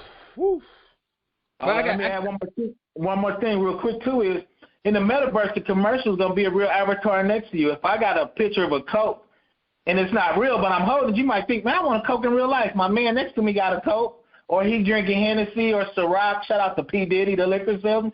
So ads on, so you're going to be like, is that a real person? Is that digital? What is that? But they're going to be sliding the ads into the metaverse like you do in movies. James Bond always got the new BMW so people can go out and buy it, or the new Aston Martin. They doing that. So that it's going to be easy to do that in the metaverse because it's all electronic. It's just bits and pieces. So you're going to talk about advertisement in a whole new level when you go to metaverse, because you can do – they do it on Roblox. Now kids was like, I need this skin or this outfit for me to be on Roblox. So I'm like, it's an electronic game. Why are you dressing up, right? So they pushing that on the kids now. But, Professor, majority of children, 0 to adults, and probably maybe my age or maybe a few years old, younger, they already playing games and virtual reality. And mind you, virtual reality, people who are not familiar, it's always been around longer than last decade. It's been around, if I had to say virtual reality, give or take, from what we see commercialized or was given to the regular society people that get access to it, I would say no greater than maybe close to over 30-something years at best. And now that you see now with virtual reality as another tool or weapon for not only greater propaganda but also docileness, that really truly VR is the future. That's why Facebook invested billions of their money already up front, because they know moving forward for, let's be honest, survival and productivity from Zuckerberg's stance, that he has to touch this potential untapped market. If they're putting commercials in the metaverse, he's already ahead of the game. I tell people many times, how many other corporations are already touching the VR sector yet? Not many yet, but give it a couple years. They're going to, because he already set forth the market already. Because Facebook was one of the attentions or one of the eyeballs for a good long time for people to get the latest news, communicate, and interact with people on that side. Now they're transitioning from that to the VR side of things. So it's going to get even more weirder as time progresses. And to be honest with you, that's a smart business move. I don't understand that most money is made in markets that's not been touched yet, tampered with. So if you're a person and you're trying to get up, you better get into these markets now, while no one's still not hovering over it. That's why I was trying to get into that part of the metaverse and see what potential I could see or maybe do, maybe possibly, I don't know. Because let's be honest, Professor, I'm not sure. Have you ever invested in Bitcoin before? Before it started to really catapult back in the last 6-7 years? No, I did a little research on that. It's just because I'm old a lot of times. I probably will get in it. I don't invest my money in things that I don't really understand. So okay. Bitcoin actually sits on top of blockchain, which is a technology for really auditing and keeping track of money and different things. So I've actually been studying the technology underneath there for that, because I think people really get into the digital currency, but it sits on top of a technology for auditing and keeping track of money, and so there's different smart contracts. So that's the part of that I've actually been studying. Okay. Well, I have not thrown money yet, but I'm eventually going to. Trust me, people. It's coming. Oh, I'm going to invest because Warren Buffett always had his things. When people are fearful, you're greedy, and when people are greedy, you're fearful. Now everybody's fearful, right? And all of the price of a lot of coins are dropping. So when people get scared, that's when I usually try to come in and get stuff on the cheap. And two is I'm old, so I try to hold stuff for 10, 15 years when I invest in stuff. So I don't worry about the ups and downs and get nervous to cash out. So I'm just trying to do the research to figure, because there's so many coins now, which one I think are viable, which one I think are garbage. And certain coins actually have business uses behind them too. So just trying to link all that up. Excellent. Now, let me see who somebody raised their hand. All right, caller, who's this? Hey, this is Jay again. I had a question. In regards to the metaverse that you guys were talking about, right? What is your stand, brother, on these companies that are actually selling virtual products like clothing lines that are actually fitting your meta personality with these virtual clothes? I've heard that there's people investing in virtual houses, cars, furniture. This is all virtual in the metaverse world, but it's being purchased through actual dollars and Bitcoin currency. How do you look at that? I think, like my man said, I think that's an untapped market. I think they're training the kids now, because if you go to Roblox and Second Life, what's the one where they do concerts in? It's like, so they're getting you used to buying stuff in a digital world now. Like I said, the kids, they getting skins and stuff. So they've been doing that. This is just the next level of that, because if I get you to think your house in the metaverse is real and you buy really electronic furniture and you pay for it, right? The cool thing about it is it's not a lot of money, but when you do it 100 million times. So if you sell Nike, if you look at Nike and Coach, they already put their trademarks in the metaverse because they know you're going to want Jordans in the metaverse. So they want to make sure nobody can make those. So I think that's the future. I'm kind of against it, but I can see, especially with the kids, because they're doing it now. You got lights, you got, like I said, on Roblox. So I think it's just the extension of that game that we're going to put in real life, and people are going to, Snoop's making a ton of money. He's partnering with somebody in the metaverse. You can get your mansion next to, your digital mansion next to Snoop, and he'll come over digitally and party with you, right? So, but what does that mean in real life, though? So, no, I think it's viable. I think the big companies are getting there, and they're just going where the money's at, right? So like Chaos said, is where do we fit in? Is there a market for you to do something uniquely for you so you can get a couple people to buy stuff from you? Because you got to think, a third of the population's on Facebook. So if you transfer that to the metaverse, if you do something digitally and people buy it and you sell it for $50, but you get 100,000 people to buy it, which is nothing in the metaverse because they got 200 or 300 million people, you're a millionaire now, right? So how do you fit into that? Where do we fit in it? And how do you grow it? Because it's here, because the kids are already doing it, right? And those kids are growing up, so that's just going to be a natural extension of them doing. Now, PBO, that's my nickname. Professor BlackOp, I'm like, I ain't doing that shit, right? Right? I ain't buying no mansion to be next, but they're doing it now, so they're gonna extend that to the metaverse, and that's just going to be a natural thing for them to do. Because instead of going to clubs in the future, like you said, you're going to scan your body. It's going to be somewhat a digital representation of you. I'm old and fat. If I pay a lot of money, I want a six-pack in the metaverse. So I put that in there. So how do you fit in there? How do you make money? And how do us as a people not get run over by the metaverse? Right. Well, I think that, like you said, I mean, there's going to be basically there's going to be a selection and something for everybody to either purchase, enhance, or to sell in there. Is just being creative and think what's in the reality world that, you know, in this so-called metaverse world, you know, virtual world, people are going to utilize. So, I mean, I think that, yeah, you hit it right on the pin, you know? And right, and just to add on to that is, people always overthink it is, you don't pay anything for Facebook, right, unless you buy items. Most people never buy them. Facebook, I think, made $28 billion last year, so that's just going to transfer. So if I let you in the metaverse for free, I'm just going to give you these Coke ads that you're going to have to look on there, right? So I can get advertisers more closely related to you, because now you're going to spend more time in the metaverse, so now I can figure out what you like and how you interact, and I can have what I'm selling more targeted to you, and that's how metaverse, just like Facebook.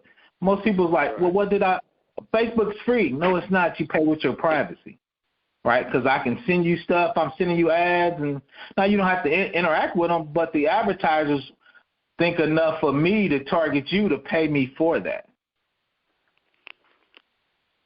Right. It's going to be interesting. It's going to be real interesting. Yeah, like you said, it's the future of technology. You know, I'm old enough where I remember my grandmother trying to use a rotary phone. They showed 2 kids using a rotary phone to call a cell phone. They thought it was fire because they've never seen a landline phone before, right? They were so cute, 2 little black girls. They were calling on their phone. They called their mom's cell phone. They was like, oh, wow, it actually worked. I'm like, I grew up on a landline, right? So technology's moved so fast. What I know as a phone, kids don't even know what a pay phone is now. I remember having to stop with my cord and use the paper. Most people don't even know what that is, right? I showed my first bag phone, which was a laptop that I was bought in 90. I was the man. People thought it was a laptop. Like, what's that, a laptop? Like, nah, man, that was the phone. I was the man. That was Miami Vice, man. I was rolling through the hood. But, no, so technology changed. You got much power in your cell phones than what they used to get to the moon in 1960, man. So technology's never going to stop. It's going to the future. You're either going to jump over it or you're going to get ran over by it. So you got to pick which one you want to do. That's a good point. I think that was right there. That last line is very important. I hope some people that are scared of technology, you know, some of our older folks, just figure their way. Because another thing I just say, and to leave it at that, is that there's a lot of older people involved in this, whether they invested or they're, you know, have a company that has younger people working. So I would say, you know, you have to adjust, and you know, you have a choice of using it to a certain degree or not for certain things, but it's always good to know what's going on. I'll just leave it there. Good show, man. Once again. No, I appreciate it. But two is like technology for older people. I put my mom a Fitbit on my mom. She was like, "What's that?" I'm like, "This will let me know like if your heart slows down and stop." Fitbit gives you metrics of other people you can see. So that's really just a heart monitor. So you can put Fitbit on old people and keep track of them. It'll tell you exactly where they're at, right? You can put location on it. So there's a lot of technology that old people are going to use or old people are going to need for you to help, you know, with them to get a quality of life, right? You know, I'm single, don't nobody want me. I'll be doing YouTube in the nursing home, man. So it's technology for everybody. Yep. Thank you, Jay. Now, we got one more caller. Let me see who call. Hello? Caller, who's this? Hey, it's me again. It's Gigi. I was just wondering, I mean, I'm just thinking out loud, but the metaverse could be interesting, like for, you know, hypothetical, if the young people or whoever's on the metaverse decide that they don't want to purchase Adidas because they want to stand with Kyrie Irving, they get on the metaverse and start propagating that and recommending other shoes. That could become a thing where politically they can become informed and they can take action. And then it'll be longer than the 1 minute, you know, memory bank, and they may actually learn something in the future. I think. I hope. I'm done. No, you're right. I think the part that I miss a lot of times and you miss is, from an educational standpoint, the metaverse is going to be great. It's going to be a negative and positive, but let me touch on the other thing you said is, you're on somebody else's platform, so when you say something, I can actually shadow ban you. There's certain things you can't say on YouTube or they can make sure nobody sees that video, right? So you got to remember you're on somebody else's platform, like you brought up last time, is why they don't like religions or certain things. You're on somebody else's platform, so even if you try to do that, they can just stop your communications or just mute your avatar, right? So, but hypothetically, if you say you don't put it out like that open and plain, you just say I'm not selling Adidas today I'm going to wear Reeboks, or today I'm going to wear Pumas or whatever. I don't know. I'm just thinking. Oh, no, you're right. No, you're right, and I think you think it's smart too. Is I'm bad about that. And kids get on me is you can't say that PBO. Oh, my bad. That's certain words you can't say M. You can say deleted, right? So, but we've been doing that throughout history, right? So that's the sad part. We was doing that back in the slavery times, right? Using code words. So I always take the old and bring it to the new. So you said let's use code words like we did back then, right? So I'm not disagreeing with that. I always tell people is you got to be creative because you're on somebody else's platform, and they can always shut you down because you don't own that platform, right? You know what's scary? It's like you can't say M, but it's like when they add up all the words that you can't say, you won't be able to say anything. Just because That's somebody by design. has. That's by design. That's by design. Yes, you are 100% correct. I'm here to sell products. Not for you to march. Right. It's all about, man. No, don't get me wrong. I am on your side. I know sometimes I don't sound like I agree with you 100%. But if I'm a company, I'm about making money. You need to do that on your time. I need to make 28 billion with a B. I am Metaverse. I got to get these billions with a B. Right. No. I get it. I'm sure everybody gets it. It's business, not personal. I get it. Facts. But no, you're correct. And I think too is actually, Facebook's they actually started a couple uprisings in third world countries, and all that stuff, like you said, they organized on Facebook. And Facebook is trying to come to realization of what's their take on that. Should they support it as a company, or should they worry about profits? There was a couple things called this uprising in Iran. All that was organized on Facebook. So now the Iran government was like, we shutting down Facebook in Iran because we're a communist country. So now Facebook's trying to figure out, okay, where do we fit in? What information do we have to give to a foreign government because they asked for it, right, even though we're an American company? So now they have a lot of things they're trying to figure out as a company because they're like, we're about making money, but they're like, Iran was like, they organized on your platform, so all those people, we want their name. Facebook's like, no. So they're like, we're going to block you in Iran, right? So Facebook's trying to figure that out. And that's why Congress is trying to get in. They're like, okay, you're really bigger than a media company now. You are critical infrastructure to some companies. People don't realize if you go to Messenger, you can send money to people inside Messenger like Western Union. That's huge in Africa as micropayments. They use Facebook like a bank. So a lot of people, there's a lot of stuff people don't realize that Facebook does. Facebook is almost critical infrastructure. So now the government's like, hey, you critical infrastructure for certain things, we're going to regulate you, right? So Facebook and the government's trying to figure out how does that play together. And in the future, then we as the citizens need to vote on that to figure out how our government that we pay tax to, how we want them to monitor Facebook and Instagram and TikTok, who's actually a Japanese company, right? So that's why I tell young people, you got to get engaged because y'all got to shape the future. I'm 55. I got about 10 more years or 15 years. It's y'all thing. Y'all got to figure out the next move. Okay. All right, thank you, Gigi. Let me take next call, Gigi. All right, caller, who's this? Miss Lady. I've been listening a while, off and on, and I can just see the possible ill effects of this faux reality that people are going to immerse themselves in.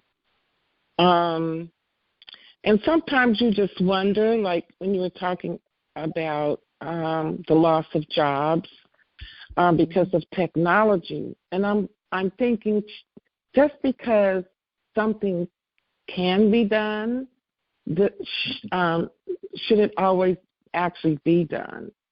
Because if you look at the societal effects, if you weigh the benefit for the wealthy versus the loss to the common good. So with this metaverse, I'm just thinking, I hear what you're saying, but I'm thinking of the incel guys, just for instance, that may not be very attractive, to be maybe socially awkward, undereducated, sexually frustrated, angry, and then they go and create some persona in the metaverse where they look like, they're 6'3" and 225 pounds of muscle, and they have all the confidence in the world, and they're driving a Lambo, and they got a mansion, and all of these great things. And so they create this false persona, and they actually start to believe that that's who they are.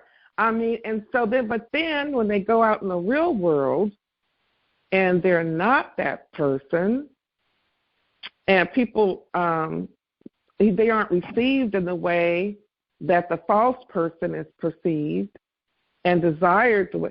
I just feel like it's going to cause a lot of mental anguish and emotional anguish in a lot of ways. I think it's going to foster addiction to it because of the fake personas and all of the kind of experiences you can have, partying with Smith and blah, blah, blah, just clubbing and all this kind of. I think it's going to foster and promote a lot of isolation. There's going to be a decline in social skills, real social skills, and the ability to interact healthy with other people and form relationships based on reality, on who you are, that there's going to be no reason to improve yourself because you can just go and be this fake person in the metaverse and spend hours. I can see where the possible ill effects are going to happen, especially with people who aren't busy enough, and aren't motivated in other areas of their life, and who have healthy relationships with people they spend time with. And, I could just see a lot of problems coming with this if this becomes the norm. It's already the norm. If you Google Instagram, 13-year-old girls, because Instagram models are showing this fake persona of bodies that they bought, is already affecting the youth now. I have 2 grandchildren. They're in the same room. They prefer to text than to talk.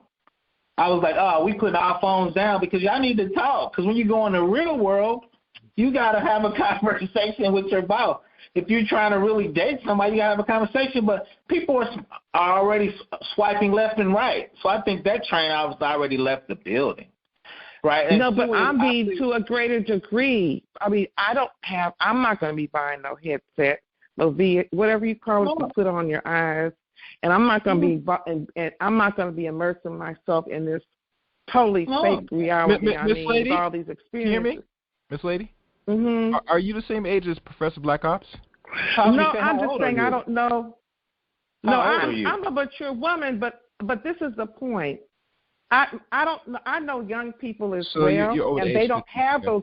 They don't have those glasses. What do you call the glasses you put on your face? They're not into the metaverse like that. They might be doing Instagram and blah blah blah.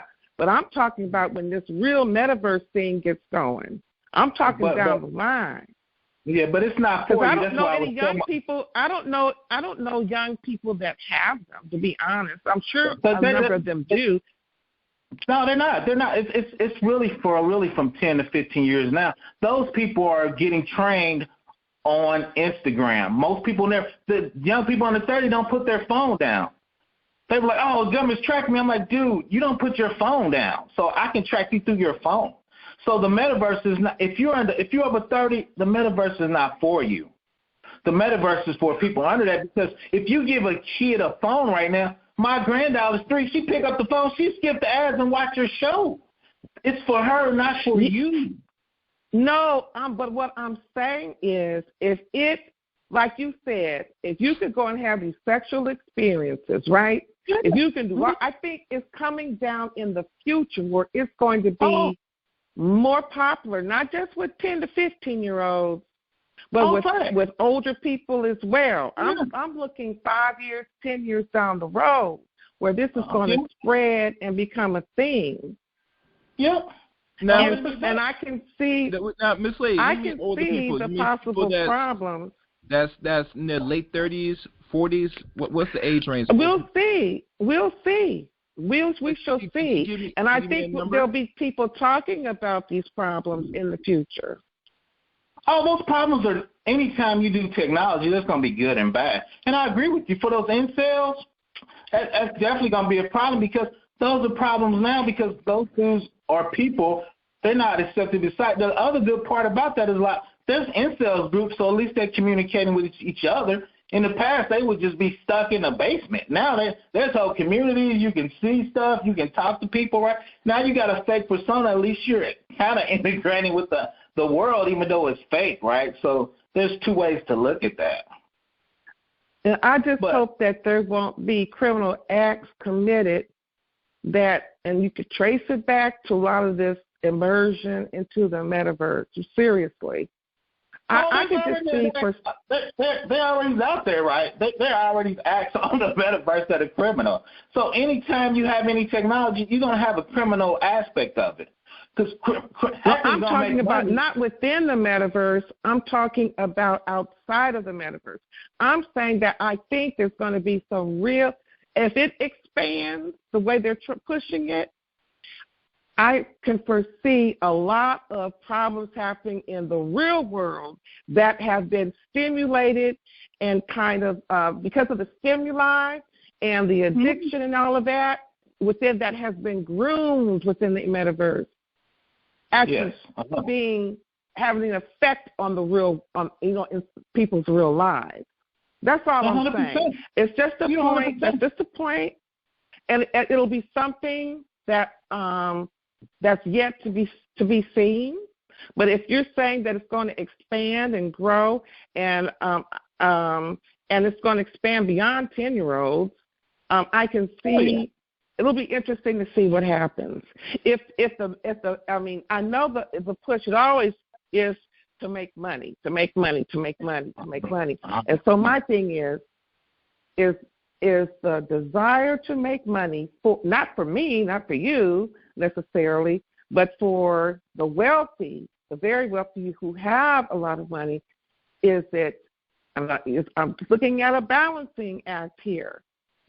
How far should we push this so that they can become wealthier versus, when you take into consideration, the ill effects on greater society?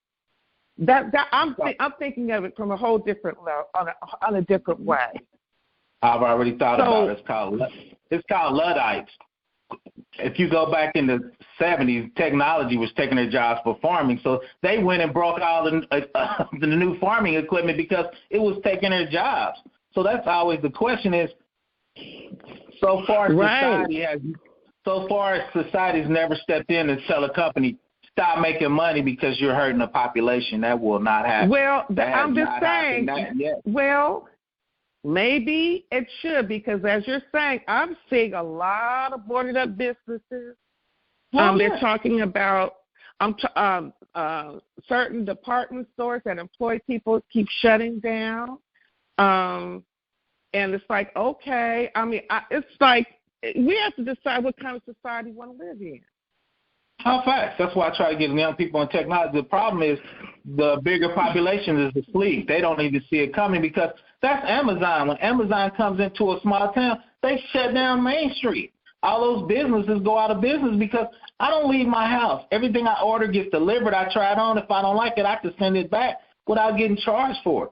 So the benefits of my comfort means mainstream streets and businesses are done. Yeah. But anyway, Miss Lady, I have someone else that raised their hand. Any other questions besides comments? No, I just wanted to pose a question. That's it. All right, thank you. No, she's right, and the kids got to vote on that question. She's 100% right. We need to vote on society, but we never voted in that direction before.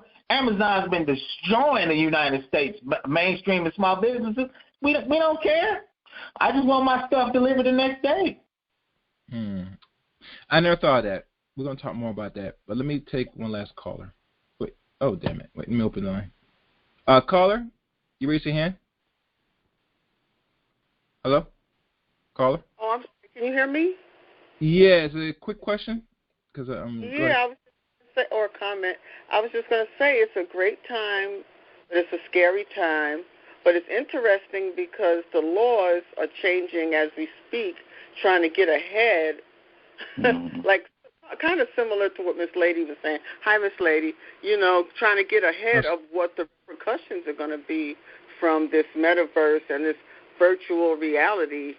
I mean, you're going to be passing laws about about things that haven't really happened, but in somebody's mind, they believe it happened. So it's going to be interesting. I'm done.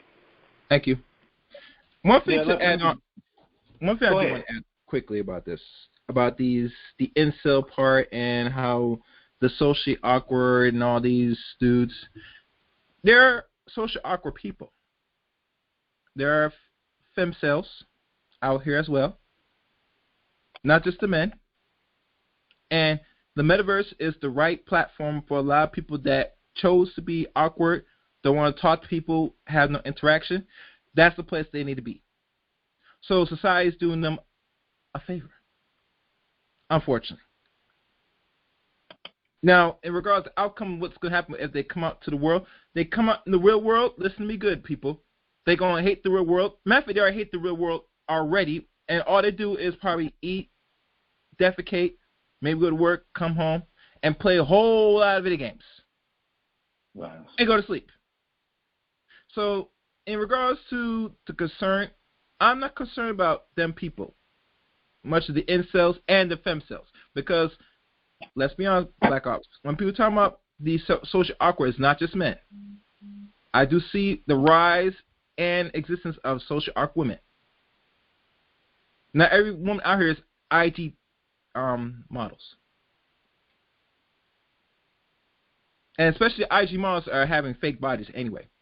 Well, I'm spending more money, I'm getting a BBL than anything else. And a couple years, that junk looks awkward, nasty, and they have to go to under a knife and suck up the fat and put it back on their body again.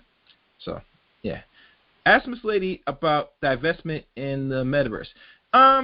Bro, I'm not even gonna open back her line about that. You know how I feel about certain things, and talking about that, you know how it is with sisters ABC about how black would view black men's decision, what they do with their fouls. I'm not gonna ask that goddamn question. We have divestors that still gonna flock, goggle, and slobber over non-black men. That's going to continue. That's not going to stop anytime soon, as long as we live. The metaverse, no different. Matter of fact, it'd be easy for the so-called non-black / European, Asian, or whatever racial identity these men are.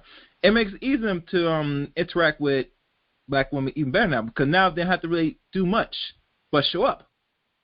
Hell, they could probably disguise themselves as a nice stud with maybe nice like a complex skin with straight hair. The women will flock to them. Trust me. They'll do it. They won't recognize. They won't know the difference.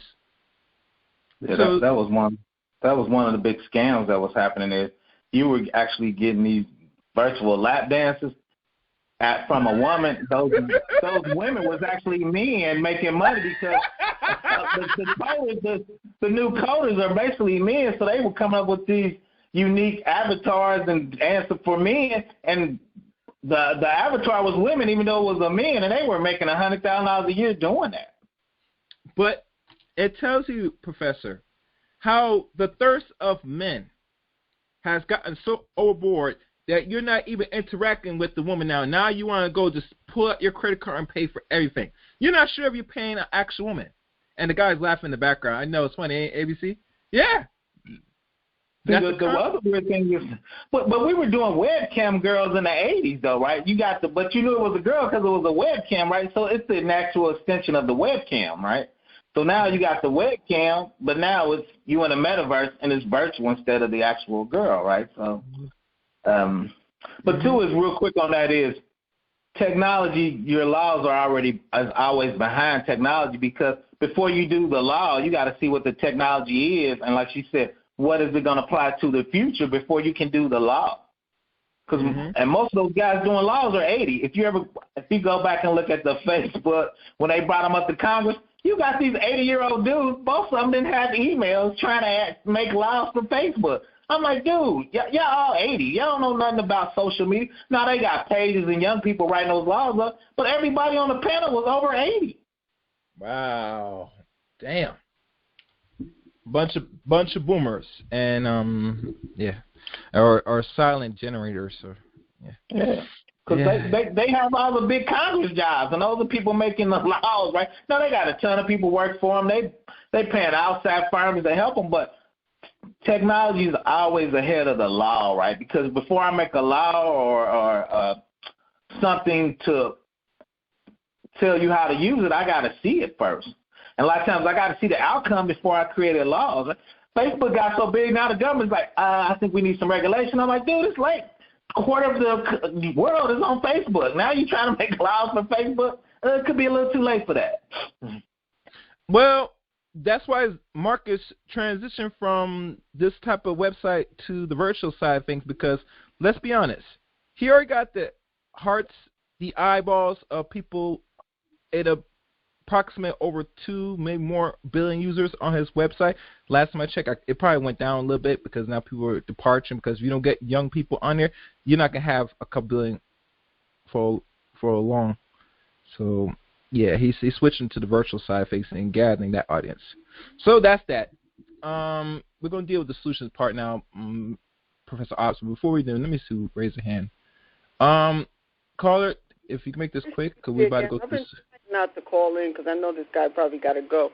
But I wanted to ask the professor, what did you teach at community college?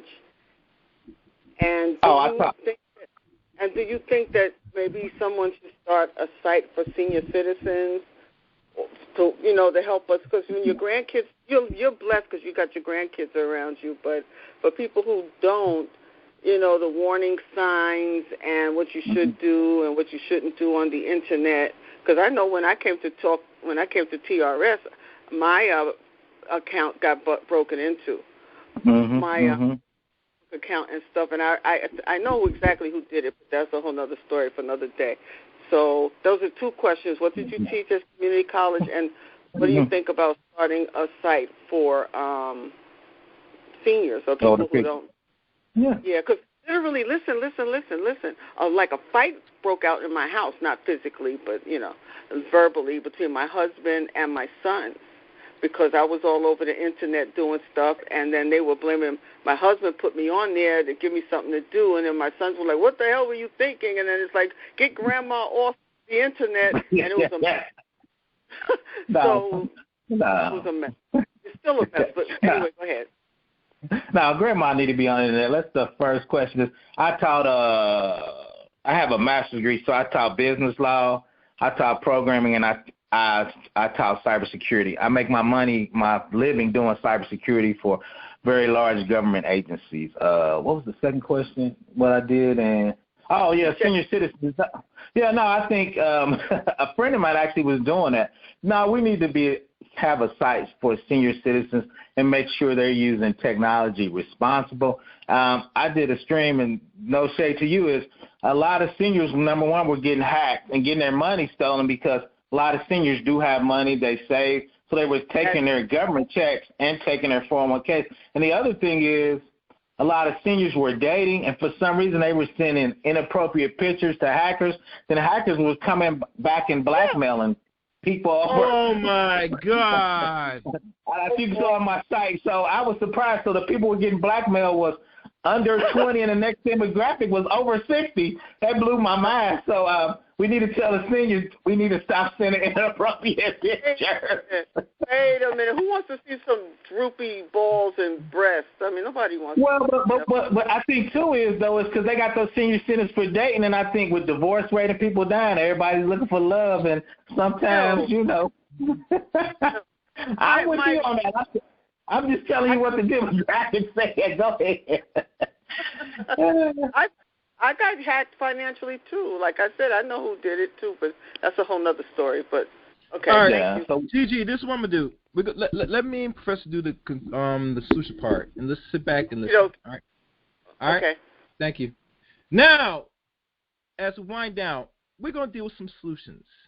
And before we deal with solutions part of, like, what she's facing, And you did cover some of this about bewares. You could talk about that too. In regards to the field of technology, how do one, unfortunately, since things are moving more fast in that direction, what avenues or what direction one should start would be the biggest question. Oh, yeah. Now, we talk about that a ton. I run around with some tech guys on YouTube.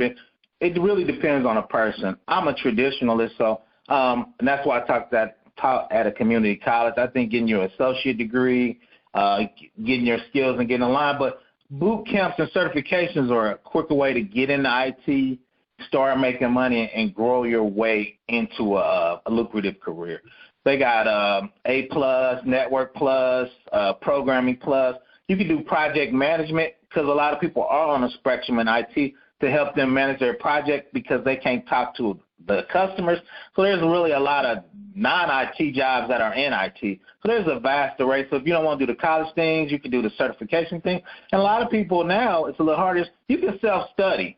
There's a class for you on YouTube, and a lot of them are free or at super low cost, so you can get certain skills to get into the industry. The tech industry, I think, is 6% people of color. We're talking about foundational Black Americans born in the United States. Is only 2.5% of us in IT, right? And we talk about six figures. Once you stay in IT, depending on the discipline, you can easily make six figures and get the bag, as the kids say. So that's why I tell people, let's get into technology. Let's make this money, because when you look at Hollywood, they always got the technology guy looking like a nerd. If you look at Ice Cube and Kevin Hart, the Asian guy was a nerd. They was beating him up and taking his girl. John Sally on SVU, he got on big goggles. So they want you to make IT guys look nerdy. But if you look at who's controlling the world, 10 of the 11 guys, if you're not in oil, you in technology. Zuckerberg, I think, is the 26th richest person. Elon Musk. Sergey Brin for Google. All those guys are in the top 10 on the planet for making money. So a lot of times you still think of tech guys as you're nerds, you're getting beat up, you're kicking sand in your face, right? But technology is a way to make money and stay current into the trend, right? So that's it at a high level. Go ahead. Okay. Yes. Don't forget Jeff Bezos. Most of these little things. And mind you, he's not really tech. Once he started off as selling books. Yeah, but the crazy thing people don't realize is Amazon don't make their money selling stuff. Amazon make their money renting out computer space. Where they were actually building all that stuff. People don't realize it's called Amazon Web Service. I did a site that makes 70%, I think, of their profits, because when I get a computer, it's gonna run for 2 years. I don't have to do it. When I deliver stuff to you, they were building these warehouses the size of 3 football fields. Those are $100 million. Those were taking all the money. They were making money, but they needed to build these warehouses to deliver stuff to you. People don't realize Amazon making all their profits. It's called AWS Web Services. They rent computer power to the government, to large companies. Netflix is ran on top of AWS, which is their whole computer infrastructure. Long story short is, when they delivered to you for Christmas, they had all this excess computer capacity, because after Christmas, nobody's buying at the same level. So one of their lieutenants says, let's rent this out to smaller companies. And it just grew because they got the best technology on the planet. So I don't have to buy a whole data center. I can rent a couple racks to them, and they'll manage it for me. Okay. Interesting. I'm just looking at some. Oh wait. I was looking at some of the email you sent me. I didn't even click the links. Surprisingly, I did. My fault. Weapon of Math Destruction by Kathy O'Neill. I think that's one of the books. Oh yeah, let's talk about quick books for anybody that is going to look at tech. There are some books that you should have in your library if you don't have one, to really just get a glimpse of a few ways, especially the realm of hacking. One of the few things that I present to Professor BlackOp, and I'm trying to find the email I sent to you. I don't know if you can pull it. I can pull it. Let me find it, because it's a lot. The books I sent, that's not it. Let me go back, because as I'm talking, I'm trying to find it again. Some I can name off my head, but You can speak for a minute as I'm trying to find this bad boy. No, yeah, hacking. I mean, anything makes money. When you made banks, you had bank robbers, right? So it's just that in electronic form. You talking about digital currency, people sitting it out there. If you look, $100 million gets stolen every quarter from digital currency. I always joke with people and say, I'm on the wrong side of this, right? So if you're from another foreign country, especially that the United States can't come and get you, the easy way for you, and nation states, where there's money, people going to come and get it. So the new hackers are just the newfound bank robbers. That's it. And you can get easily more money. And I used to joke with some homies I knew was on the wrong side. I'm like, why would you rob a bank and get Fed time when you can steal $100 million from your basement and never leave? Right? And back then they wasn't giving you Fed time. They were sending you to Club Fed and play tennis because they didn't consider you dangerous. When you got a gun and you run up in a bank, you're dangerous. If you steal $100 million from your basement, that's just white collar crime. That's just what they say in the 80s, right? Yeah. Okay.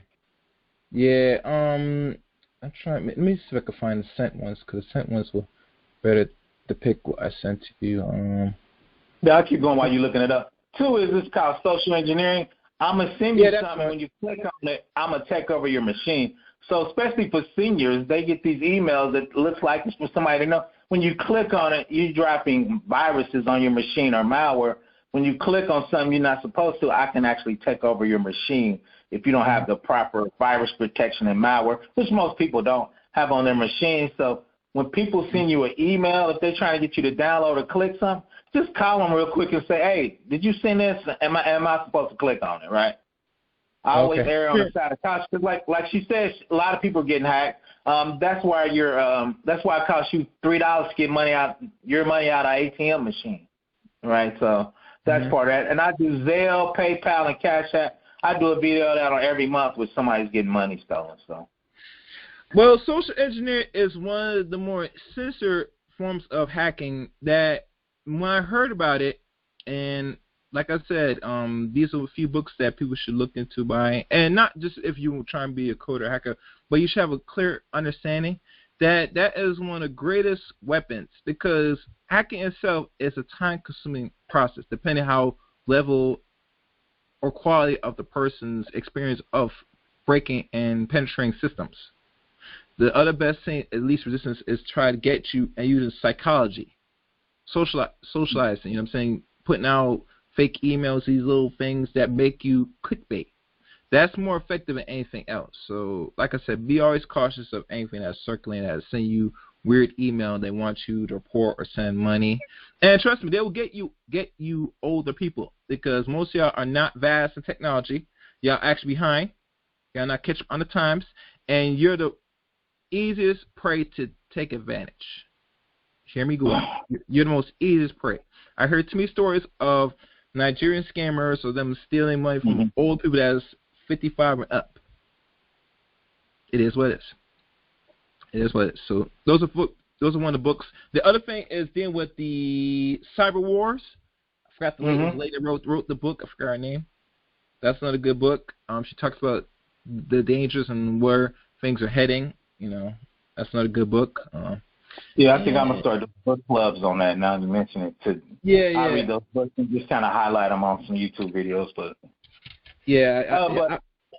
that'd be a good idea. That'd be a good idea. And another good book. Go ahead. I'll go ahead and finish the books. And another one is by John Erickson called The Art of Exploitation Hack, 2nd edition. I have the book, and it comes with a CD, and you can practice on that. Actually, that one's a really good one. It's a very big book, but it gives you the foundation of programming, especially in C. And that was the whole purpose of John writing the book, the 2nd volume, and I think it's the only last volume he wrote, because he wrote the 1st volume and it gives you what it is, but the 2nd book gives you the fundamentals, and you have to understand the basics of anything and how programming works. And it gives you a developmental CD where you can practice these things. So that's not a good book to have for you, for yourself or for your children. I mean, it's always good that we should always have a few books that deals with technology in our libraries. I mean, whether digitally or physically, you should have them anyway, because we're in the digital age. So So that's pretty much it. I can't name anything else off the head, and I can't find the list. So you can go ahead, Professor. Yeah, just one little pushback, not big pushback, is now hackers are selling you a whole setup. It's called ransomware and virus as a service. You use their service, you do they give you the templates, they give you the virus, they give you the hacking, they give you the ransomware. Then once you get the money, you send me 30%. So why would I do that is I'm not taking any risk. You taking all the risk. I'm giving you all the technology infrastructure so you can do the hacking. So now times when we call them kid scripters or kitty scripties, they running these big elaborate scams because they renting them from the good hackers. So now you see these guys, they just running this. It's like a course. Send this email out, check this. This is going to run somewhere, and this is how you do it, right? So they're actually selling these, we call them as a service, services that hackers are using now that they're renting from really good nations to actually do those type of crimes now. So. Okay. All right, I get you. What else? I'm trying to think. I don't think I have anything else. You already talked about. You did talk about certain things. I think one time you did a video of Discord. Is people starting to hack Discord now? Cause I know they have so many servers in Discord. And what's up with Discord? Yeah, because there's money on Discord. So yeah, the hackers are there. People are stealing your passwords, stealing your usernames, tricking you with social engineering so they can take over your account. Because a lot of people are paying for certain services on Discord. Then two is as the information stuff, all the people there. So if I want to send certain information and disinformation, all those people are on Discord too. If you're a nation state, so no, they're attacking. I think I've done 3 videos on different Discord attacks and hacks and viruses that they've been doing. So I did one last week. Are they using bots, like those special bots, to do the job? Yep. They're doing bots. They're doing, they call it password cramming, where I steal all these passwords for different organizations, and I just try them to see if they work. Because most people use the same password on every site. So, yeah. So if they get your username, they just try it on Discord. Oh, is that the email they're trying? Oh, I know what their password is because I got it from this other site. Let me see if it works. And 9 times out of 10 it does because most people use the same password on every site. So. Well, they try to keep it simple, which you shouldn't. Yeah, I understand why they do it. Yeah, but you know, when we're not computer savvy and we're lazy, this is the consequence, unfortunately. I mean, it is what it is. Yeah. I think that's pretty much it. I don't know of anything else. I think that's the solution part of it. And like always, get in where you fit in. Start slow. Start with the basics, you know. As y'all know, I have done a few coding. I think one good resource is anything, if you're going to be using free resource like YouTube, Udemy is also a good resource. You could try that, people. Udemy's great. I'm on Udemy. I got a couple courses on Udemy. Udemy's great. Keep going. I love Udemy. Oh yeah, you got. Yeah, go ahead. Sorry, go ahead. Yeah, for $19, they had a sale. I think I bought a course for $9. Go ahead. Yeah, that's a great course. They have some of the top professors, and some of my YouTube buddies got courses on there at that level. Now, that's a great resource. Just do your research. What I usually do is I follow some of those guys on YouTube. And 2 is people learn in different ways. So I learn a certain way. So if that person on YouTube's teaching me a certain way, I will buy their Udemy course. And Udemy, once again, they have some of the top people on the planet teach us some of those courses. Excellent. All right, Professor. Oh, and don't forget, guys, Harvard Free University on computer science, they also got a course as well for free. So, yep. All right, that is it. Any closing remarks or any links where people can find you? Oh, yeah, just check me out on YouTube, Professor BlackOps, all one word. I usually do a AWS class on Sunday. And the stuff we're talking about today in those books, I'm probably going to do a big club and start talking about bigger societal issues. Like we touched on a few of those, and mass surveillance is one. And a lot of people know digital redlining. A lot of banks won't give you a loan depending on where you leave. This is all done by computers. Oh, yeah. I forgot about that. Good thing to wind down. Can you talk more about the red line on banking systems now, digitally? Yeah, it's not redlining or anything. A lot of times, is bank takes data to come up with a solution for you, but sometimes that solution could be biased. If you live in certain areas, and just because you're in those areas and people with that demographics are defaulting on loans or not paying those loans, that shouldn't have nothing to do with you personally. So that's digital redlining. Just because I got W-2 saying I can pay it, I got overtime saying I can pay it, but just because I'm in the area and the mean in this area means they can't afford that loan, a lot of times the bank won't give you the loan, right? That's digital redlining. Even though you should qualify for it, just because the algorithm says you can't, right? So, and algorithms are based on people. A lot of people don't know facial recognition. Google Detroit, they didn't test facial recognition on black people. So 30% of the facial recognition for police were misidentifying people. Once they got into the precinct and they looked at the photo and looked at the person, they were like, that's not even close, because they didn't test it on black people, because at Harvard and MIT, there are very rarely any people of color. So that's called the algorithm. So one of the things, shout out to my man AI and ME, is we need those algorithms open up so we can review them to make sure there's no bias. If you're going to use algorithms to make decisions on people's life, that should be open source so we can review it, right? So that's some of the discussions coming down the pipe. So that's what digital redlining is, and they do that stuff for bail now, loans, if you should get a business loans, and a lot of that stuff is what college should your kids to. A lot of that stuff is coming out of algorithms.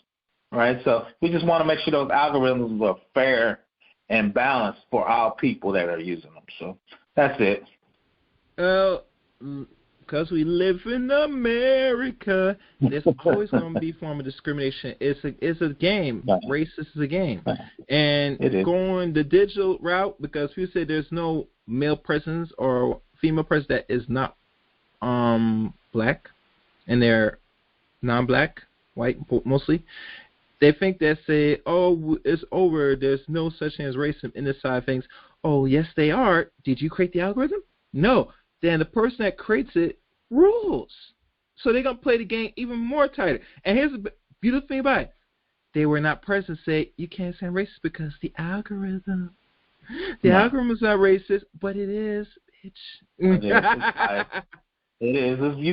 It's based on what the person programs it or what data you use it, right? Mm-hmm. So we're trying to make sure that those are fair. So that's where technology, like she said, is good and the bad, right? So we just got to make sure it's fair. But the problem is we have no people in that industry. You're talking about 1% of those big industries that are doing that. There's no people of color in there at all. And that's beautiful, because now they could still play more games with you, because as long as you're not there, I can't still conflict my harm on you, or I cannot still parasite over you. But imagine they start hire black people in a certain number. And I'm going to tell you this secret, it's going to be even harder now, because they try and revert back affirmative action. So they're going to make it even harder now. So people don't understand. Yeah, that's a whole other discussion. My problem with that is and I'm with you 100% on that scripture. 70% of affirmative action goes to white women now. Black people don't even. Yeah. Oh yeah. And you're right. And you're right. And that's why I'm always thinking, and it should be a more deeper discussion. Maybe I should have my channel to talk about it. Is this really they removing? Will this even be beneficial, or is it going to hurt? And that should be another discussion for another day. But yeah. Yeah. It really benefits white women anyway. So whether it stays or goes, I don't know. But that's another story. But that's it. Professor BlackOps. Enjoy your time on here. We're gonna eventually do this again soon. Hell, maybe on my channel. We'll see. Like I said, I haven't done no tech thing with a person in the field in a while. It's been like 2 years. So I think around this month it marks the a 2-year skid. So having this conversation, I think I got a lot things accomplished and benefit out of this conversation. And I hope people that go back to this got some out of this, personally. I'm saying. I hope so, too. Right. Thanks for inviting me, man. I really appreciate it, man. All right. We'll talk again soon. Take care, Professor. And I'll be tuning into your live streams, you know what I'm saying? All right? I appreciate it. Thanks for the support. I got to take my butt to sleep, man. I got to be working tomorrow. Yeah. I know. No, it's all good. I signed up for it. I knew what it was gonna be, man. I know this topic was gonna be hot, and usually when I get on shows, people say, I'm like, nah, man, it's gonna be good. So I expected this. So now, have a great weekend. Let's get that technology bag. Everybody have a great week. All right, take care. Thank you again. Peace. All right, bye-bye. And thank everybody for listening to today's broadcast. If you enjoyed this broadcast or like it, please leave a comment at the end of this video. Also, please follow me on Twitter at ChaosReign7. Add me as a friend on Facebook, Eric Rain on Facebook. And last but not least, join the Discord service of the Chaos Reign channel. These links and links to Discord is on the About section on the Chaos Reign YouTube channel. And that is pretty much it. And also, please like the video as well. Until next time, take care and good night.